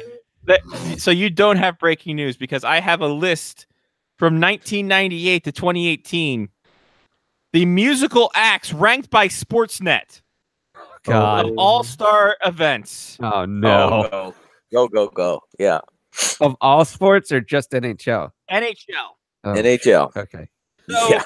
So Justin Timberlake is not. There on this was list. there was 15 musical acts from I guess this goes to 2018, from 1998 to 2018. Yeah. We'll just call it that. Okay. Number 15, Johnny's aforementioned Three Doors Down. Yeah. All right. Hey. Yeah. Didn't they play Trump's inaugural as well? They might have. That sounds like something. Yeah. The Roots are on that list. Yeah. Number 14, 2002 Los Angeles, Five for Fighting. Interesting. Okay. And Jewel was the national anthem. Oh, Jewel. The national anthem for Raleigh was Clay She's Aiken. still waiting. Yeah. Clay Aiken. 2007, Robert Randolph and the Family Band, The Wreckers, Georgia Fumati, and the Red Jumpsuit Apparatus. They spent all their money on Jewel the year before. Right. 5 years before. They couldn't make it up. 2015 in Columbus, Fallout Boy. Ah. There we go. That's it. Just Fallout Boy. 2011. Yeah. Whatever happened to Yellow Card? They had the greatest drum solo ever. That was at the draft. Mark, you were going to say something. I'm sorry for cutting you off. Where does I want to know where Shaka Khan shows up here. Shaka Khan. That was an award show, sir. This is All-Star Games. Oh, All-Star. Oh, why would you even bring that up then, Mark? I know, God. How silly is that? 2000 at Toronto. Bare Naked Ladies sang Old Canada while Moxie Frovis did the intermission. Yes, I'm seeing Bare Naked Ladies next summer. Oh, now see, it should have been the other way around. Moxie Fruvis should have done the national anthem. Bare Naked Lady should have done the intermission show. Ladies and gentlemen, 1998, where this list all begins. It's amazing. Brian Adams, Spirit of the West. Please say Avril Lavigne. 98. The anthem. Oh wait, no, those two Twain. did the anthem. Shania Twain. Bop with Hanson. Oh God. 1998. 1999 in Tampa. The Backstreet Boys. Oh, there you go. All right. Sprung Monkey did the pregame. What? 2003 Sunrise. The Goo Goo Dolls. All right. And Sheryl Crow. Where are we at here on this That's list? not bad. We're at number. No. Yeah. That's not bad. That's not a bad lineup. Right? As far as 90s acts go, yeah. That's So we go to 2009 in Montreal, Quebec, Canada. Simple Plan. Simple Plan. And just them. Nope. Just Marie Mai and the Montreal Jubilation Gospel Choir, Messieurs, and something from Cirque Eloise. Cirque du Soleil? No, it's Cirque Eloise. Okay. Yeah, whatever that is. Okay. Some kind of circus. I misheard you. Sorry. 2004, Minneapolis, St. Paul. You guessed it, Bare Naked Ladies again. Yay! Is this why Bare Naked Ladies actually broke up because they were doing too many NHL gigs? I think so. I think that one show too many. Steve Page just lost it. He lost it because he had done enough losing, all that, and he wanted to get out. 25. Get it? The entire weekend is slated here. 2017, Los Angeles, California, home of the Doors. The John Legend did a song Friday night for the 100 Greatest Players. Okay. Snoop Dogg DJ'd the skills competition. I remember that. Yes. That was actually quite entertaining. That was actually quite entertaining. Carly Rae Jepsen sang "Old Canada" Fifth Harmony, canceled last minute, so the King's Ice Crew member had to step in to sing the anthem. I remember that as well. That was fantastic. Yeah. Did a great job. Nashville, Tennessee's number 4. Here we go. 16. Bring on the twang. Jennifer Nettles, Lee Brice, and Lennon and Maisie. While Vince Gill and his daughter Karina Oh my God! did the national anthem. Number 4? Yep. Number 4 now. Dirk Bentley, Charles Kelly, and Chris Young were bench bosses for these. Ranked by what? What's the criteria? Just people. Number of people playing. Hold on a minute. Stop it. We're getting to the peak. Top 3. 2001 Denver, where Todd Butts almost got hit by a car and people mistake him for Brett Hall. No, Todd Butts was mistaken for Brett Hall. I almost got hit by the Durango. Right, driven by John Elway. Elway was going to hit me with a Durango. Exactly. No, I threw you off. Thomas Dolby. Oh. With Great Big C. Was it in surround sound? They were blinded with science. They were blinded by Fox. I really hope that it was at least Dolby 5.1. Number 2, Atlanta, Georgia. 2008. That was a good surround sound joke that no one liked. Give me Lil Jon. No. Can't be Lil Jon. It has to be damn it. No. Who is it? Nelly. Give me Nelly. No, he's St. Louis. Shit. It was Little John. It was Lil Jon. The Hives. How's his number 2? So then close. the Atlanta Boys Choir and Kathleen Edwards did the anthem. So Neo did the Because of You performance with a marching band on the ice. Neo. I bet that's tough, actually. Ladies and gentlemen, we reached number 1. Obviously, 2018 not ranked here. Flo Rida and Kid Rock were in it. Please tell me. Please tell me that number 1 is the Guardians. Number 1 is Ottawa. The NHL Guardians intermission. No, 2012 Ottawa, Ontario. Bare Naked Ladies. Their third time. No, sadly. With Hootie and the Blowfish. It also is noted here in this article the NHL does not have records of All-Star Game entertainment pre-1998. So we got that going for Because there wasn't any. Yeah. Does the footage not exist? I guess not. 2012, Ottawa, Ontario. All you need to put is a V between the two initials of Ottawa and Ontario. You got your OVO. He started from the bottom. Now he's her. Drizzy Drake with the intermission performance. Drizzy Drake, number 1. All right. Good work, Drake. I could be down with that. I'm down with the Didn't he also have a song about a cell phone? Yeah, no, they used to call him on a cell phone. Late night when they needed some love. They used to call him on his cell phone. Is that why you woke up? Okay. All right. What'd you do? What'd we do? I think Hudson woke up because of us, but I think that Mark was asking if that's why Drake woke up because of the cell phone song. Hudson woke up because I'm loud. So I need some soundproofing. You really do. Or get him some earmuffs. I don't know what to tell you. Listen, kid, we're gonna get you set up. One. I'll teach him how to sleep. We've already gone through my sleep stats. I know how to make it. I know how to sleep. Show him your stats. I did. We talked about it before you came on. Do we have any Snorsky music?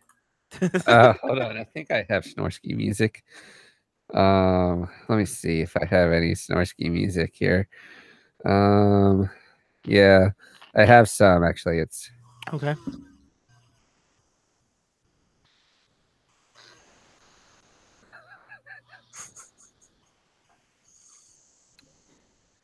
Pretty tame Snorsky music. Yeah, no, I was gonna say it's kind of. Let's see if the other one was better. See if the other one's better. Yeah. No, this is just me breathing. This isn't even me snoring. This is bad. Come on, give me better Snorsky. Let's see what this one. Nope, still the same. 0 minutes. This what a bizarre thing to say. Give me better Snorsky. This is just me breathing badly. Hold on, I have other Snorsky music. Then hold on. Here we go. There it is.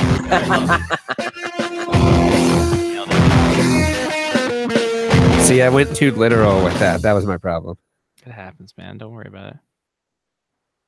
We still believe in you. I'm actually surprised that it recorded that as me snoring, because that's not even remotely close to me snoring. That's just me breathing like a normal person. Oh man, that's good. All right, Lyle. A small trade. Steve Oleski, the Hershey Bears all-time greatest defenseman, traded to Toronto for Adam Cracknell. Pray. Now here's the thing that I thought was really cracked out, and I'm not talking about Thomas Dundon's performance. I'm talking about Detroit wanting a first rounder for Jimmy Howard. Yeah. Yeah. What say you about that, Lyle? No. Computer says no. No. Checking again. No. Computer still says no. No. You can't blame him, but come on. I don't blame Kenny Holland. I want $1 million. Yeah. Sure, that's what Kenny Holland wants too. Oh, you want my goaltender who's playing really well right now? Sure, you get dangle me a first round pick and we'll talk. But because he knows there's not a lot of really good goaltenders available right now, and teams are kind of desperate. There are teams that are desperate for goaltenders. Philadelphia is desperate for a goalie. St. Louis is desperate for goaltending help. So sure, he's gonna. Yeah, sure. You want Jimmy Howard? Well, why not? Toss me a first round pick. We'll talk. I don't blame him, but is he going to get that? No. Even Kenny Holland knows he's not going to get that. In fact, I wouldn't be surprised if we saw Jimmy Howard re-sign, maybe a 2-year extension with the Red Wings, to be honest. I don't think he's going anywhere. The Wings are playing well. Dagnabbit. They are. They're only a couple of points out of a playoff spot. Geez, like I said, 2 months ago, we were writing them off as dog meat. Now here they are. They're Kennel Ration Gainsburgers now. So, but do they want to play well? A better form of dog meat. What's that? Do they want to play well? Yes, actually they do. Okay, they really do. They really do. They are sick and tired of losing. They want to play better. So this isn't about lose for Hughes for them. It's like, no, we got enough good young talent on this team. We want to win. We want to at least make the playoffs. We want to get back to what to be at least on the road to what we once used to be. So. No, unless their season goes sideways in the next 6 to 8 weeks, I don't think Jimmy Howard's going anywhere. I think not only will he finish the season, I think he'll be re-signed. He wants to stay, and they like him. They do. Yeah. They want to keep him. And you need a building block and goal. Like, he hasn't played terrible. I mean, he's outlasted all the other backups he's had before. Well, yeah, and actually, his stats are pretty good. They're pretty good, all things considered. He's been a big reason why they overcame, one of the worst starts in franchise history, because that's what that was. I mean, those first 10 games, they were awful. And then just since then, they have really turned it around. He's been a big part of that. So, yeah, I don't blame Kenny Holland for, like I said, for having a little bit of chutzpah there to ask for a first round pick, but everybody knows he's not getting that. The Blues are open for sale. Open for business. Well, yeah, open for business, but you got to kind of be. There were some mistaken reports there that they're willing to trade pretty much everybody, or that they're willing. I think Doug Armstrong is willing to at least listen to offers on everybody. Is he shopping everybody? Is he shopping his core players? No, I don't think he's shopping these guys, but I do think he's willing to listen to offers. Guys like Alex Peter low. I haven't heard whispers about Vladimir Tarasenko. But at the end of the day, I mean, you want these guys. Yeah, he'd be willing to listen, but it's going to cost you. It's going to cost you quite a bit to grab one of those guys. Lyle, you know me. I'm always concise with my my questions. I always get to the point. I always make sure that you got a specific question to answer, and you're to the point. It's nothing open ended. Lyle, you know me. No BS, Scotty Waz. Mm-hmm. When it comes to the St. Louis Blues, my specific my to the point question. You are a straight shooter. Bring it on. What happened? What happened is Jake Allen is not a reliable starting goaltender. Terrible. That's one. That reminds me. It was an Ante Ranta and Jake Allen for Martin Jones trade. That's what I got. God, that's Jesus. Okay. Yeah. Sorry. Not terrible. No, it's okay. But yeah, Jake Allen is way too inconsistent. It's the roller coaster ride that is Jake Allen as a starting goaltender. But their defense has really, really struggled this year, and I really don't think that bringing Craig Berube in on an interim basis has really helped that problem. Hiring Mike Yeo was not a good idea to begin with. I mean, geez, did they not see the adventures that he was having in Minnesota when he coached the Wild, for God's sake, and how up and down their performance was with him? But the big factor, and this was something that was pointed out to me a couple of weeks ago, and I started watching. Was that a yo-yo joke that we completely glossed over? Could be with Mike Yeo going. I'm sorry. Keep going. Could be. But anyway, but somebody pointed out to me a couple of weeks ago. They said that they thought the Blues that they were having trouble containing faster clubs. So I took it upon myself to record some games and watch. I watched about 3 of their games, and kind of slow. That old team speed. They're kind of having some trouble there. So where is that in advanced stats? Right? Yeah, team speed. We can't track players. Remember, Gary Bettman's trying to come up with that innovative new thing that hasn't been invented yet. The Slowski stats. Yeah, the Slowski stat. But yeah, they're not a particularly fast team. So a combination of all those things. Plus, I also think that this is just not my own personal belief here. I think that Ryan O'Reilly is cursed because everywhere he goes since he left Colorado, bad things happen to the team that he joins. So you're saying live chicken, right? Live chicken will get that. Yeah, should have got a live chicken. Not a bucket of KFC off of the glove. Yeah. Not a bucket of KFC, my friend. And candlesticks. Candlesticks make a great wedding gift. Wedding gift. Yeah, and that's 2 different movies, but I like it. But both baseball related. But exactly. But no. It's just that combination. It's not any particular one thing. Just several, like anything. It's several different things that just have conspired to bring down a team that once upon a time, not too long ago, actually, was considered a legitimate cup contender. So I think there's going to be some rebuilding going on there, and they definitely need. I think it's definitely got to start with coaching right off the bat. I don't know whether that means Joel Quenneville makes a return to St. Louis. Don't know about that, but I definitely don't see Craig Berube having the interim removed from the front of his title. The thing is, Lyle, it will be removed, but also all his stuff will be removed from the arena. All his stuff, yeah, exactly. Whose downfall is greater, Chicago's or St. Louis's? I want to say St. Louis just because we knew Chicago's was happening. No, Chicago's is much worse. Okay. Chicago's is well. I mean, listen, writing was on the wall for Chicago, though. Yeah, but the thing is, but I don't. You kind of caught me. You kind of caught me. Now I'm kind of stuck because now you're thinking. You're like, what? You make a good point. You do, but I still think Chicago's is worse because there was an expectation that there was enough talent there that they could come back. Because last season, remember, they lost Corey Crawford for half the season, and when they lost him, that basically finished them. You know, I mean, up until Crawford got hurt, he was playing lights out. He was playing fantastic, you know, and they were like, sure, they were near the, you know, the wild card berth, but they were still a playoff club. After he got hurt, boom, down to the bottom they went. And once they knew Crawford was coming back to start this season, the anticipation was okay. You know, this is sort of like a Montreal situation. The way the book on Montreal was, they'll go as far as Carey Price will carry them. Yeah, pun intended. And as it turns out now this season, that's not necessarily the case now. But with it comes with Chicago, that was considered very much the point. Okay, a healthy Corey Crawford, that'll help overcome some of the defensive difficulties, and they still have a shot at making the playoffs. But just how they've fallen apart since then. They were a 500 hockey team before they fired Joel Quenneville. Since they fired Quenneville, they've only won 3 games. They've only won 3 games. Jeremy Collison's not a good coach. He's in over his head. Listen, he's a good minor league coach. Yeah. He is. He's a good minor league coach. But this is, and I don't want to fault the guy, but this is too much, too fast, too soon, man. Too soon. Yeah, absolutely. You know, it was what was it?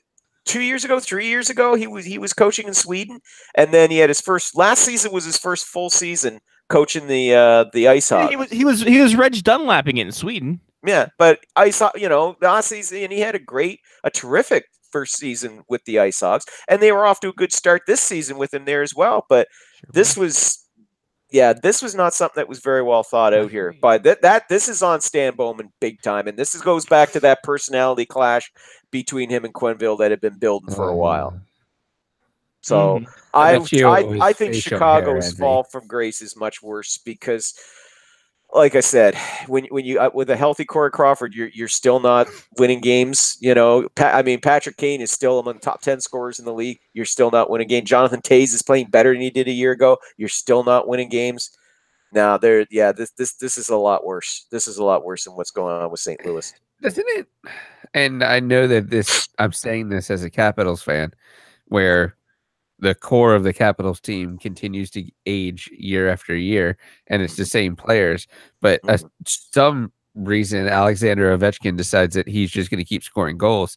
Yeah. But at the end of the day, Nicky Backstrom's going to keep setting them up. Well, I mean, yeah. Wow. At the end of the day, isn't it that the Blackhawks like top 8 players are just a year older every year?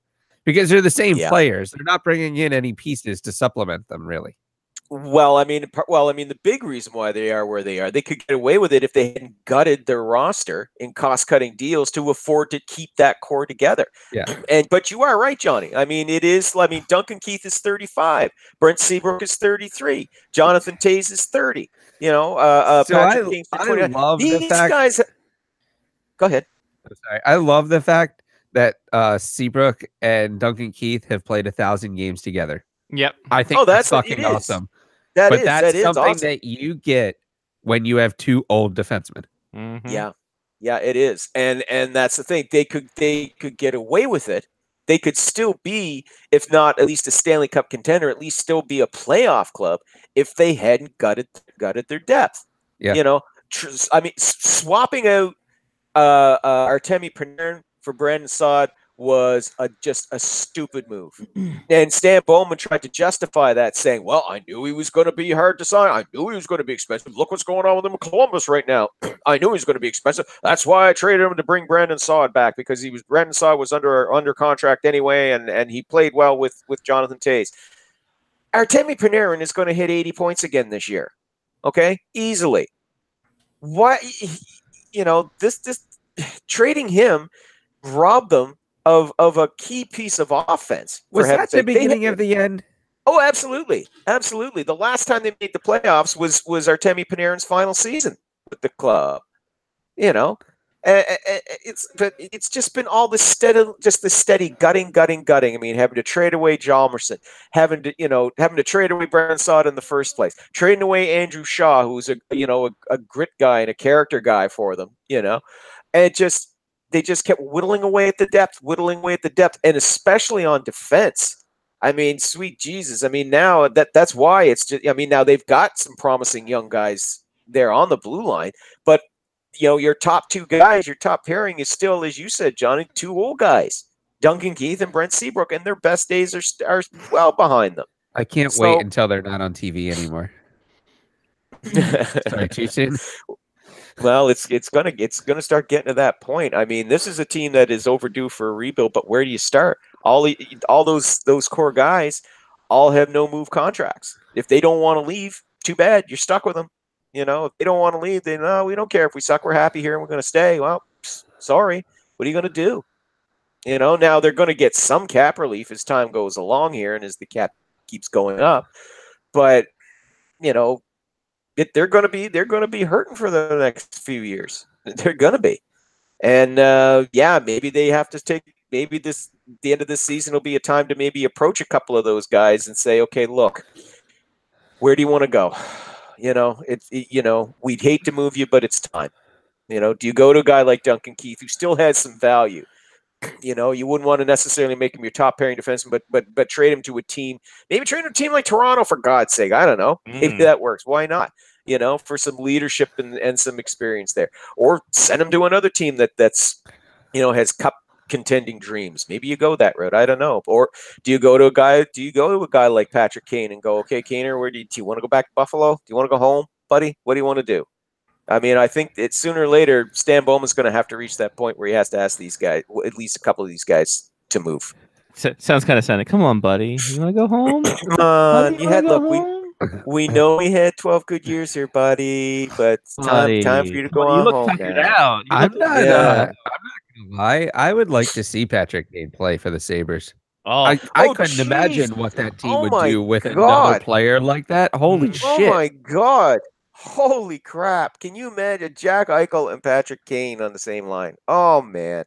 Oh, nightmare if you're a goaltender. Oh, Jesus. I like seeing the Sabres being good again. Yeah, so do I. I think it's good. Wouldn't you be able to see Patrick Kane and Jack Eichel on the same line, say, in the World Olympics or the World Cup? No, the World Cup of hockey, Mark. Yeah. World Cup of hockey. Well, no, Eichel would play on that under-22 team. Footy next year? Is a center? Who? Hughes. Eichel? Yeah. Jack Hughes? Jack Hughes? I think he's a... I'm just trying to figure out how many American centers right now are like top players because... Yeah, he's a center. I thought so. Yeah. So, like, what the hell? The Americans are going to have great centers. Someone's going to have to figure out how to fucking play the wing. Jesus Christ, boys. Yeah. His brother is a wing, if I remember correctly. His brother's a defenseman. Yeah. Which one? Wasn't there multiple brothers? Oh, yeah. The other one is, I think, a winger. One who's younger. Yeah, I think the youngest one, which they say is the best one out of the group, was a winger, and then the middle one was a defenseman. They said that about Brent Gretzky too, so let's not fucking take it in stride. Yeah, but he had issues with snowmobiles. It was off ice. That's Lindros. Oh, sorry. Lau, we got any bag of fun stuff? Nah. I'm getting all my little brothers, worthless little brothers, mixed up. Hey, he's sitting right there. Yeah, that's messed up. Oh, sorry. I thought you were still on mute. Do we have any worthless little brother music? Hang on. I think I might. Hold on. Here. Oh, yep. Got it. There it is. Worthless little brother. Worthless little brother. Nice. Worthless. I want to say this. It's only going to pop maybe Johnny and Mark. Pete Medhurst just friended me on Facebook like last weekend. Woo! And he's doing Rosecroft Raceway updates, and in his comments, he's doing the jockey changes. Like in his comments, he's like race 3 to Jared. Oh no, he's giving the results. Oh my God! The trainer for him. Oh, God bless you. There he goes. One horse to beat. Two horses to beat. Pete Medhurst, who's just coming off a weekend of calling Army Navy for Naval Forces Radio, and the Navy Radio Network, and now he's doing Rosecroft Raceway chariot races. That's God fine. bless him. He's got a lot of talents. Oh, he's a working man. Extremely talented man. All right. Even TV's Joe Miller. TV Joe Miller. They did together. They're doing great. Pick'em segment. Pick'em. Pair up. Lyle with the Teddy Bears won this week with 9. Yay! Mark was second with 8. Johnny third with 6 on a team that could be moving next year. Yes. Even though it's silly. I haven't had a good team move on me yet. Don't move it to Winnipeg, for Christ's sake. And then I lost completely. This week, the AHL, American Hockey League. Okay. Not AGL. Come on, phone. It's well, you know what? Are they on break? We talked about chicken. Because the minute we started this show, we all knew I was going to get the chicken.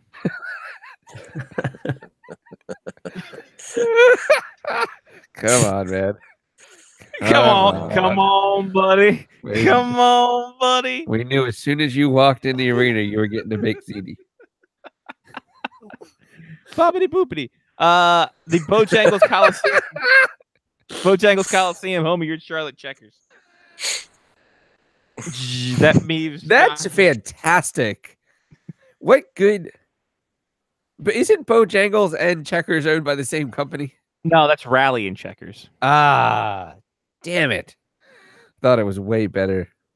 Bojangles' famous chicken and biscuits is owned on. It's almost like it's a Popeyes knockoff. Yeah. All right. I'm trying to initiate Lyle with the. Oh, I know what Bojangles is. Mr. Bojangles. It's open at 5:30 a.m. At least it was in 1989. So times have changed. Times have changed just a little bit. Johnny, you're up. I'm gonna go with the San Diego Gulls. That's interesting. Because did they fold? No, there's another team on here that has a better. Yeah, I stopped caring. Okay. I got close. No. I got close and I stopped caring. I saw the Wilkes-Barre Scranton Penguins, but on here it says WB Scranton Penguins, and I couldn't add fast enough, so I was just like, whatever. I also love Stockton Heat if I cared about it enough. Oh. Mark. That's good too. Let's see. I'm gonna. Stockton and San Diego have the same amount of letters, though. But Heat has one less letter than goal. Oh, and it's not plural. No, I'm gonna go with. He's not a boy. He's a man. He's a man's man. Head coach Troy Mann. The Belleville Senators. I'm a man. You can come after me. I'm a man. Oh man, I'm 40. Come after me. Come after me. Great fucking promo. You want to talk about coaches promo? Oh, man. You want to talk about that? That's up there with Denny Green. Denny Green and Herm Edwards. Crown their asses. We do what they were. Yeah. They are who we thought they were. Yeah, exactly. Crown and you crown ass. Herm Edwards. We play to win the game. Oh, Lyle, you're up. Okay. Play to win the game. Alrighty, and I'm going to, of course, sticking with the wrestling theme. And this week, it's the Rochester Real Americans. Nice. All right, Rochester. There we go. Who has the book this week? Is it me?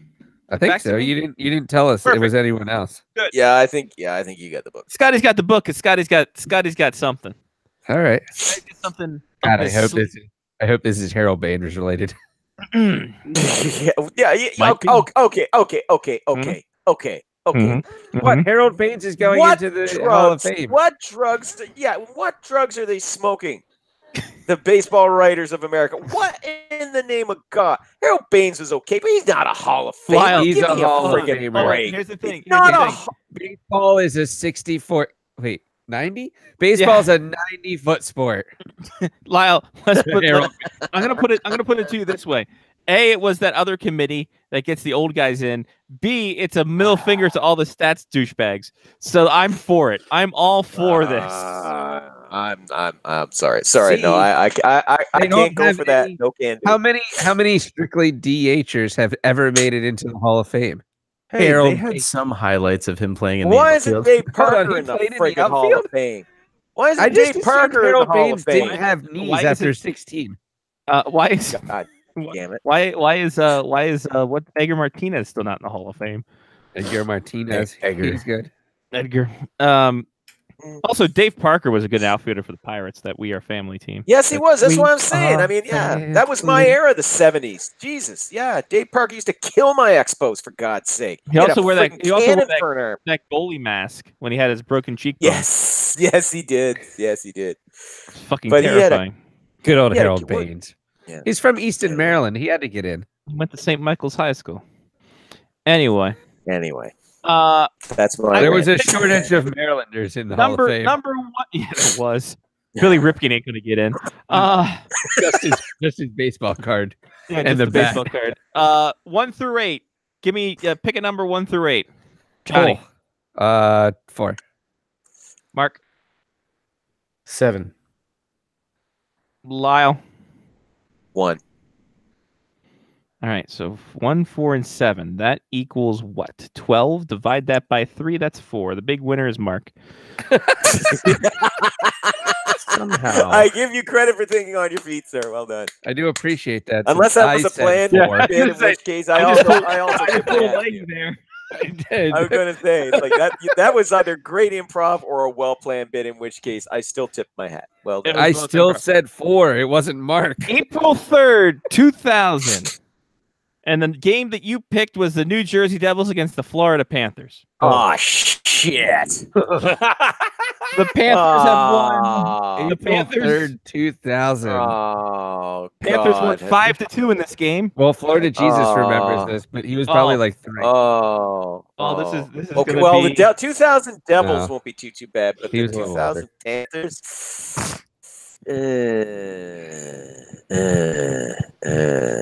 2000 Panthers. All right. We'll start off with Lyle. All right, I'm gonna take the easy up, and I'm gonna say Marty Brodeur. Fuck you, son of a whore!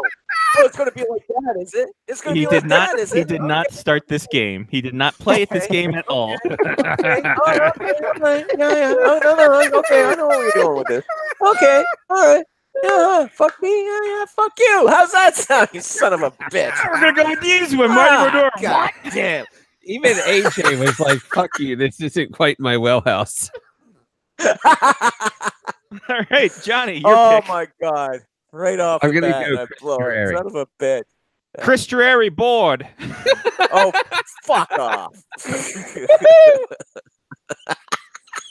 But I didn't go first. Oh man, Bobby Holik. Funny. Bobby Holik bored.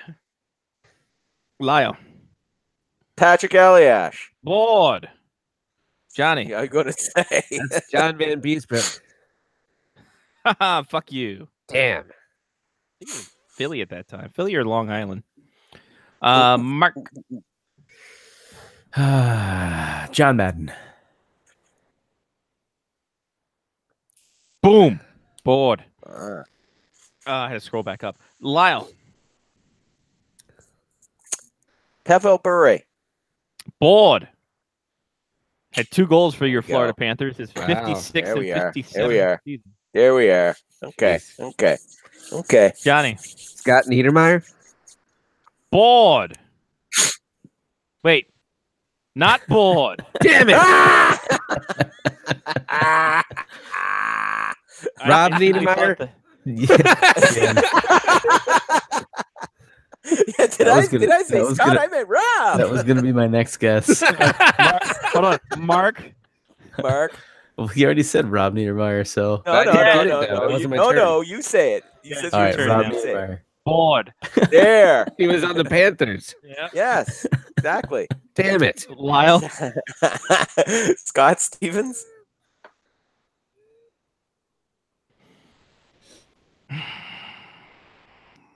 Fuck you. Nope. Scott Stevens was not playing this game. Larry Robinson can go to hell. Remember, they won the Stanley Cup this year, the Devils. Ah, shut up. I don't care. Larry Robinson go to hell. Johnny? Brian Rafalski. Bored. Mark. Jovo Cup. Ed Jovanovski. Oh, good pull. Too bad it's wrong. Oh, come on. Son of a. I think he was in Sweet Vancouver. zombie. No, he couldn't have been by then. In Was he? 2000? Again, AJ, 2000? really? I thought that he was. I thought he was still with them. Let's see here. Let's scroll down to Joe. Nope, 1999. Vancouver Canucks. He started. Okay, we're off by a year then. Okay. Yep. Okay. He had played a year and a half because he was involved in the Pavel Bure trade. Right. You're right. Yep. I know. I'm looking at it on Wikipedia. Oh, shut up. AJ just told us that as well. Yes, he did. Okay, whose turn is it now? That would be yours, Lyle. Yours. Oh, okay. Scott Gomez. Biggity board. There we go. AJ John. would like to throw out an Olli Jokinen. Oh, Olli Jokinen. That's a good one. Throw it back because it's wrong. Oh, This fish doesn't make our see, board. I told you the Panthers team is not going to be easy to get. I think Olli Jokinen was actually still in L.A. maybe at that point. That if he wasn't with the Panthers by then yeah, he was probably still with Los Angeles. That was his first team. Is that the Olli? I had the picture of Olli Jokinen. He had hair. I was confused. Yep. No, he was with the Islanders actually. He was, in that one season. That one season with the Islanders. That's right. Oh, that was when Mad Mike Milbury was still running the show there in Long Island. Gotcha. Yeah. Johnny. Sergey Brelin. Board. Board. Look at you, Mark. Scott Mellenby. Board. Wow. Nice ball. Great. There you go. Okay, fuck it. Ken Danico. Board. Had an assist. Yeah. Damn. His last assist for like 6 years. Johnny. AJ would like to throw out something called a Paul Laus.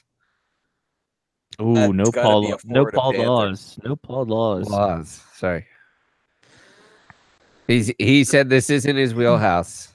So it's like, no, I was 6. Oh, no. he's like, this is before I started watching. I didn't even know hockey was a sport. I couldn't stay up that late.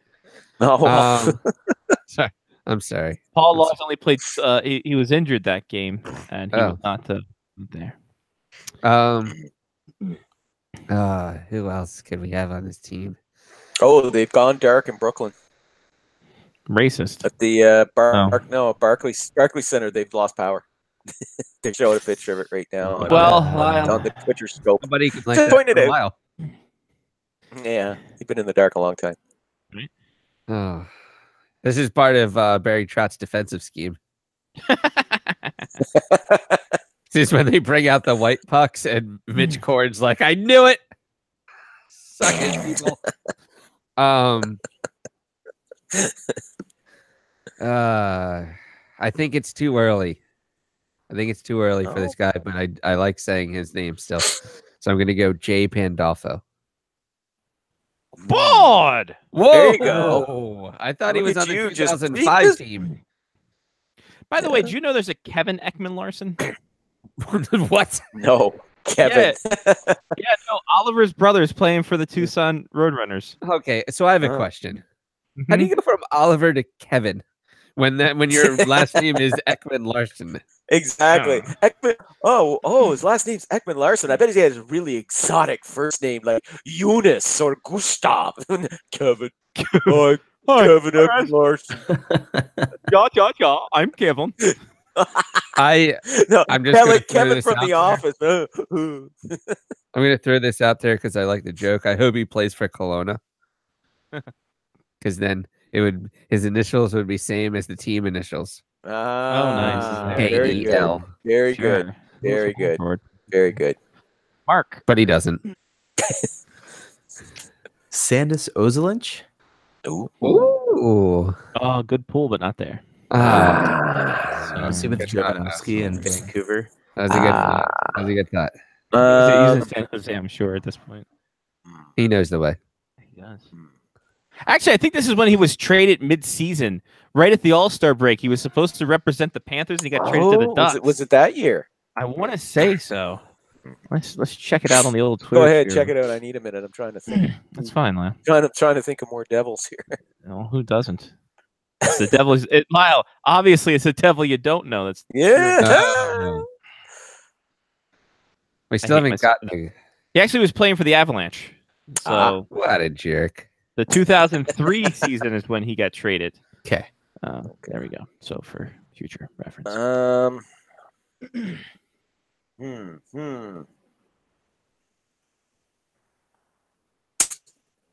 Jason Arnott.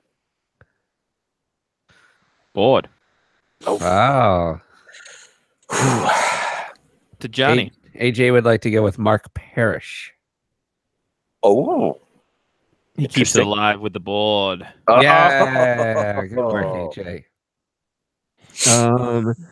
Who was the Panthers goalie? If it wasn't Van Beesbrook.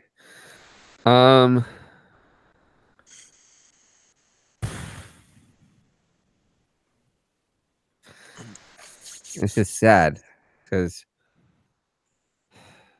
to be fair, after Van Beesbrook, it was kind of a dead era until Luongo showed up. Yeah, Bobby Lou, but there has to be somebody in there that I should know.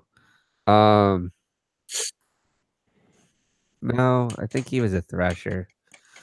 I'll come back to it maybe. Who else can I think of? Yeah. I've gotten deep in Devils that I know. Mm-hmm. I think there's still a couple more. I think there's still a couple more left there. I got one. I think I got one. Patrick Elliott. I already said him. Yeah, it was already said. Oh well. Boom, boom. Mark. Sorry. This I'm gonna preface this by saying I know this is before his time, but Miroslav Shatan. Yep. Way before he was definitely in Buffalo still. Yeah. Yeah. Last call. We'll put a last call. Okay. Okay. We don't till 9:30 tonight. Yeah, we're not gonna go to the half hour extra. Yeah.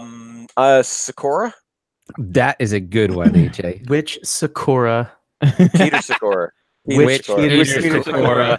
Peter Sakura that played for the Stanley Cup champion friggin' New Jersey Devils in 2000. He'll piss up a rope. All he is.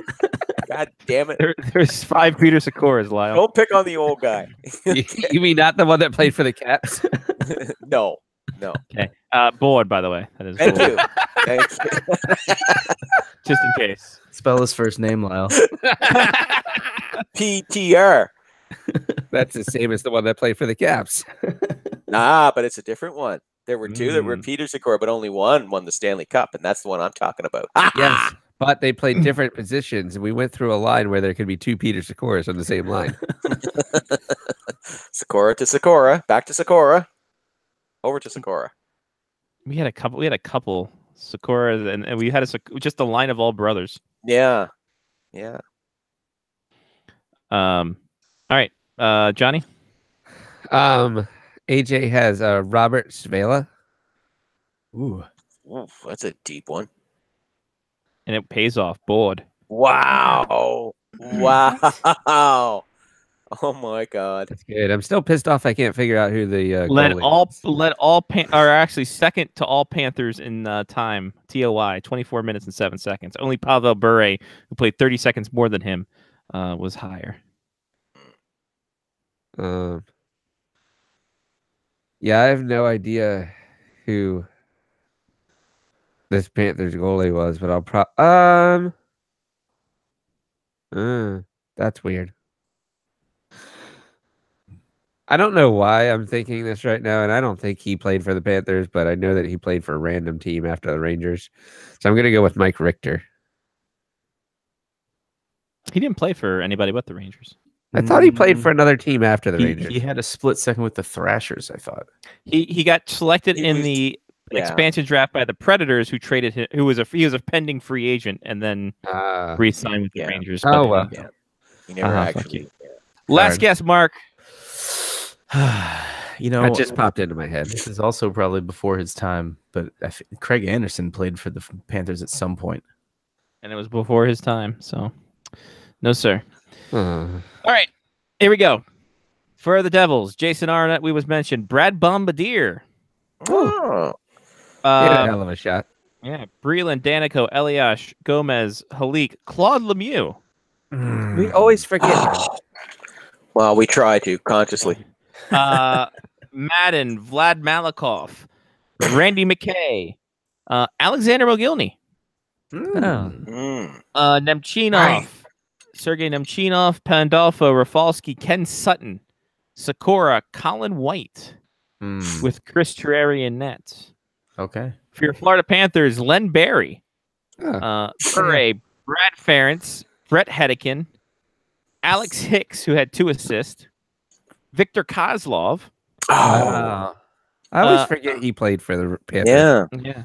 Ole Kavasha. The other Ole. Yeah. Mellenby, Niedermeyer, Parrish, Ray Shepard was on this team. Oh my lord! And I'm disappointed. Alexei Shitnik. Oh no, I'm disappointed. I'm disappointed in all of you. Yannick Perreault. Disappointed. Mike Sillinger. There it is. Mike Sillinger on the board. So good. Disappointed in all of you. Oh well. Todd Simpson, Yaroslav Spacek, and Fela, Ray Whitney, Mike Wilson, Peter Well in net. He's got 2 Stanley Cup rings. Plug in his ears. Oh, well, no shit. Mike Vernon. Oh wow! I forgot that he played for So I had a feeling that it was a random goalie that played a really long time somewhere else. Yeah, he but went I was mercenary staying on style. the East Coast. Oh yeah. Mike Vernon, during that, he went from after the Red Wings, he went to the Sharks, then he went to the Panthers, and then went back to the Flames after that. Yeah, finished up. Right. Yeah. Yeah, Interesting. Interesting too. You mentioned Brad Bombardier. I didn't know this. He is the Minnesota Wild's director of player development. Yes, he is. There you go. And that stat, the link to all this, ladies and gentlemen. Oh, this is April awesome. 3rd. I like how since Jamie Moyer came up, now we're creating links. April 3rd, 2000. April 3rd, 2000. The last opening day, Harold Baines played as an Oriole. Yeah! All right. Woo! He was 41 years old. All right. He was 1 for 4.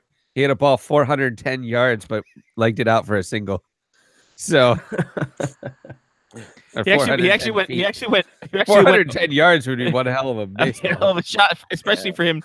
Oh, by the way, on that opening day roster, Charles Johnson was the catcher. Wow. Will Clark was on first. Yeah, Will Clark. That's the 1 year. Okay, I'm going to take that back. That's the 6 months that Will Clark played for the Orioles, and I have his jersey. There you go.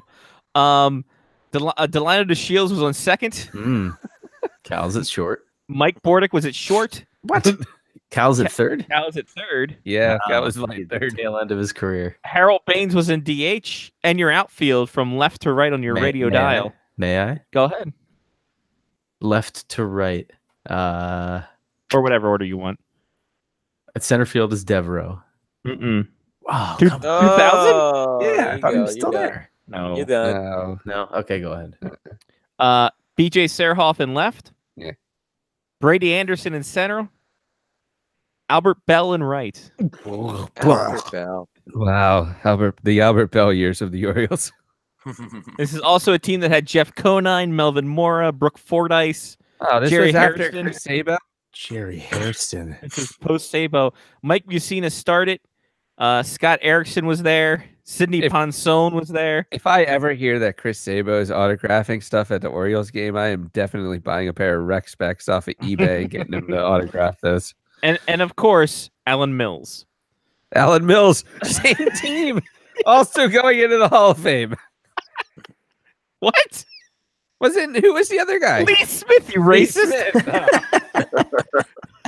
Sorry. If you rearrange the letters, you might be able to get No. Lee Mills. There's and no Alan Smith. Lee Smith and Alan Mills. Oh, darn. When did Lee Smith play here? 97? Oh. Let's check. No, it was before 97. 90. Ooh, hold on. Let's look at the stats, Scott. Was it way older than that? 94. 94. Oh, wow. Well, that was the last time the Orioles made the playoffs. No, they made it in 96. That was a Jeffrey Mayer year. Well, this has been baseball talk with the winter meetings happened. Yeah, on the face-off hockey show. This is when all my Orioles teams when they sucked together. He was 5th in Cy Young voting in '94. Lee Smith. He was good. Yeah. He was 14th in MVP voting. I don't know how that happens. He was a closer? How was he in Cy Young? Interesting. Yeah. He finished 2nd in 1991 as a Cy Young. As a closer. He had 47 saves that year. He was a good closer. Hell of a closer. Terrible opener. Anyway. Well, this has been great. Lyle, thank you again. Always a pleasure, guys. We will talk to you again next time through, and we'll see you next week, buddy. Absolutely, you guys have a good week. Yeah, you too. There he goes. Don't do anything I wouldn't do. There you go. Lyle Richardson, SpectorsHockey.net. You can find all his work at Spectors Hockey on the Twitter machine. Johnny, hit us with some shout-outs. I'm sorry for confusing Orioles closers. I give a shout-out to Harold Baines. I'll give a shout-out to Michael Bublé because he came up on the show. And I'll give a shout-out to QuebecHurricanes.ca. I'm sure that'll come up soon. I'm saying within 5 years, when the kid gets out of college at North Carolina, that he'll be tired of losing. When he enrolls in McGill for grad school. Yes. Well, that's in Montreal or Toronto, I think. Sorry, same province. Yeah. McGill's in Montreal. So yeah. So those are my shout outs. Give a shout out to we still have more shows before Christmas. I give a shout out to Hudson as well. Yeah. It'll be his second Christmas coming up, but his first one where he gets to have fun and gets to open presents and throw shit around. Yeah, he'll be doing that for sure. Also, apparently an organization representing people with dwarfism is pushing for Alberta hockey teams to remove the word midget. Oh, I read that article. That's fantastic. I agree, but I also think we've gotten to the point where too much shit offends people. Yeah, exactly. How does Canada feel about Baby It's Cold? I should have asked when Lyle was on. Damn, we'll ask next Baby week. It's Cold outside. He's not. He's against it. Yeah, he's against. I mean, I know. I've seen his Facebook. He's against the song or against the people? No, he's against the people. Right, me too. He's with the song. Yeah, it's ridiculous. People are retarded. Sorry, I can't say Oh, that. Jesus, Mark. Well, this is why you were suspended for 10 weeks last time. That's true. Sorry, my bad. I shouldn't use that word. All right, well, now you give your shout outs.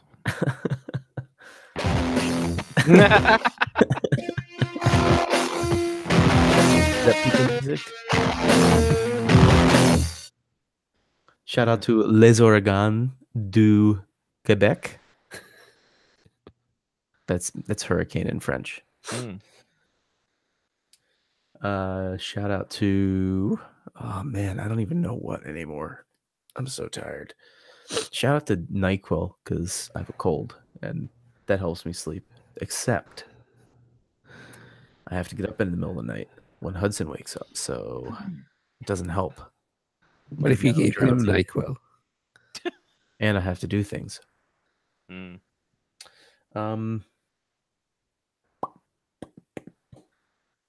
think that's it. I mean, I got nothing else. I was drinking these tonight, which is a Duclaw beer. I'm pretty sure that Did you not get the cup stand? Not yet. Okay. I'll be getting some special edition cup stands though. Oh, nice. Direct from the source. Nice. A Hey, boy hey. that works at Duclaw. Hey, listen. You Hey, want listen, you I'm want gonna some? come in real tight. I'm gonna come in real tight right now. I'm gonna come in awkwardly tight. Come in awkwardly tight. Hey, listen. Hey.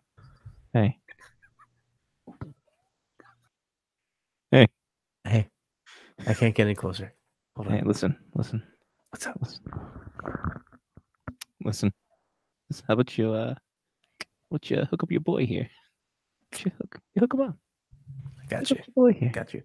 Just hook him up. You want just a I hope, sticker? I hope this is the thumbnail. I hope this is the thumbnail. Just me, just awkwardly close. I'm gonna make it that way.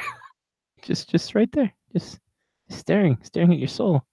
Staring at you. I don't know. Give me whatever. I can get you a sticker that you can put on any can you want to. Oh, perfect. And it's just like drinking the real thing. Yeah. Apparently better. I've been told the beer itself is nothing to I'm sure it's write not. home about. But I can get stickers to put on cans if you'd like.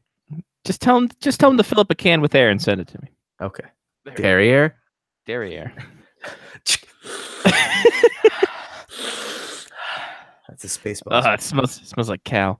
All right. Shout out to Colton Salzerman because he's got a great hockey name apparently and a great beard. Shout out to my giant panoramic picture of Ovechkin racing the Stanley Cup.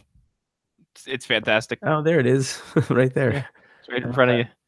That's right. Shout out to the Maryland Black Bears for getting my jersey out here. Pretty cool. Nice little note. Too tight because I'm a fat guy. Also, I'm not one to share memes, but because I work with two Italians, if Google, there it is. Google did it. Here you go. That's the thing right there. It's the Italian fork. Right there. Hey, that is good. All right. And it's like a spoon as well.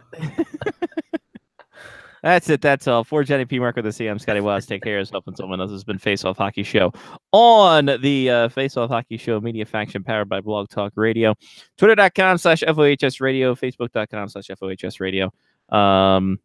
Patreon.com/Face Off Hockey Show. I forgot to give the shout outs in the beginning. I apologize for that. But because we had a quick vote and quick everything else. By the way, did you guys dig the weekend that was? Huh? Did you enjoy the weekend preview? If you didn't, I can't hear you. But if you did, leave a comment. And then we'll do more. I'll be doing more of that. I'll do another one tomorrow. So tomorrow? Yeah, for Friday. Because I can schedule these things. It's the best part about it. In any case, we'd like to thank you patrons.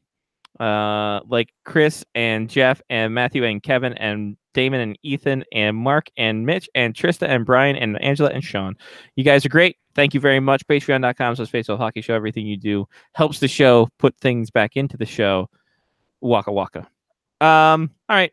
See you guys next week. Peace. Bye-bye. Between the lines, and in essence, we're killing all the signs, giving you the chance to make your moves. Undecided indecision, you lose too, yeah. Always looking out for number one. Always looking out for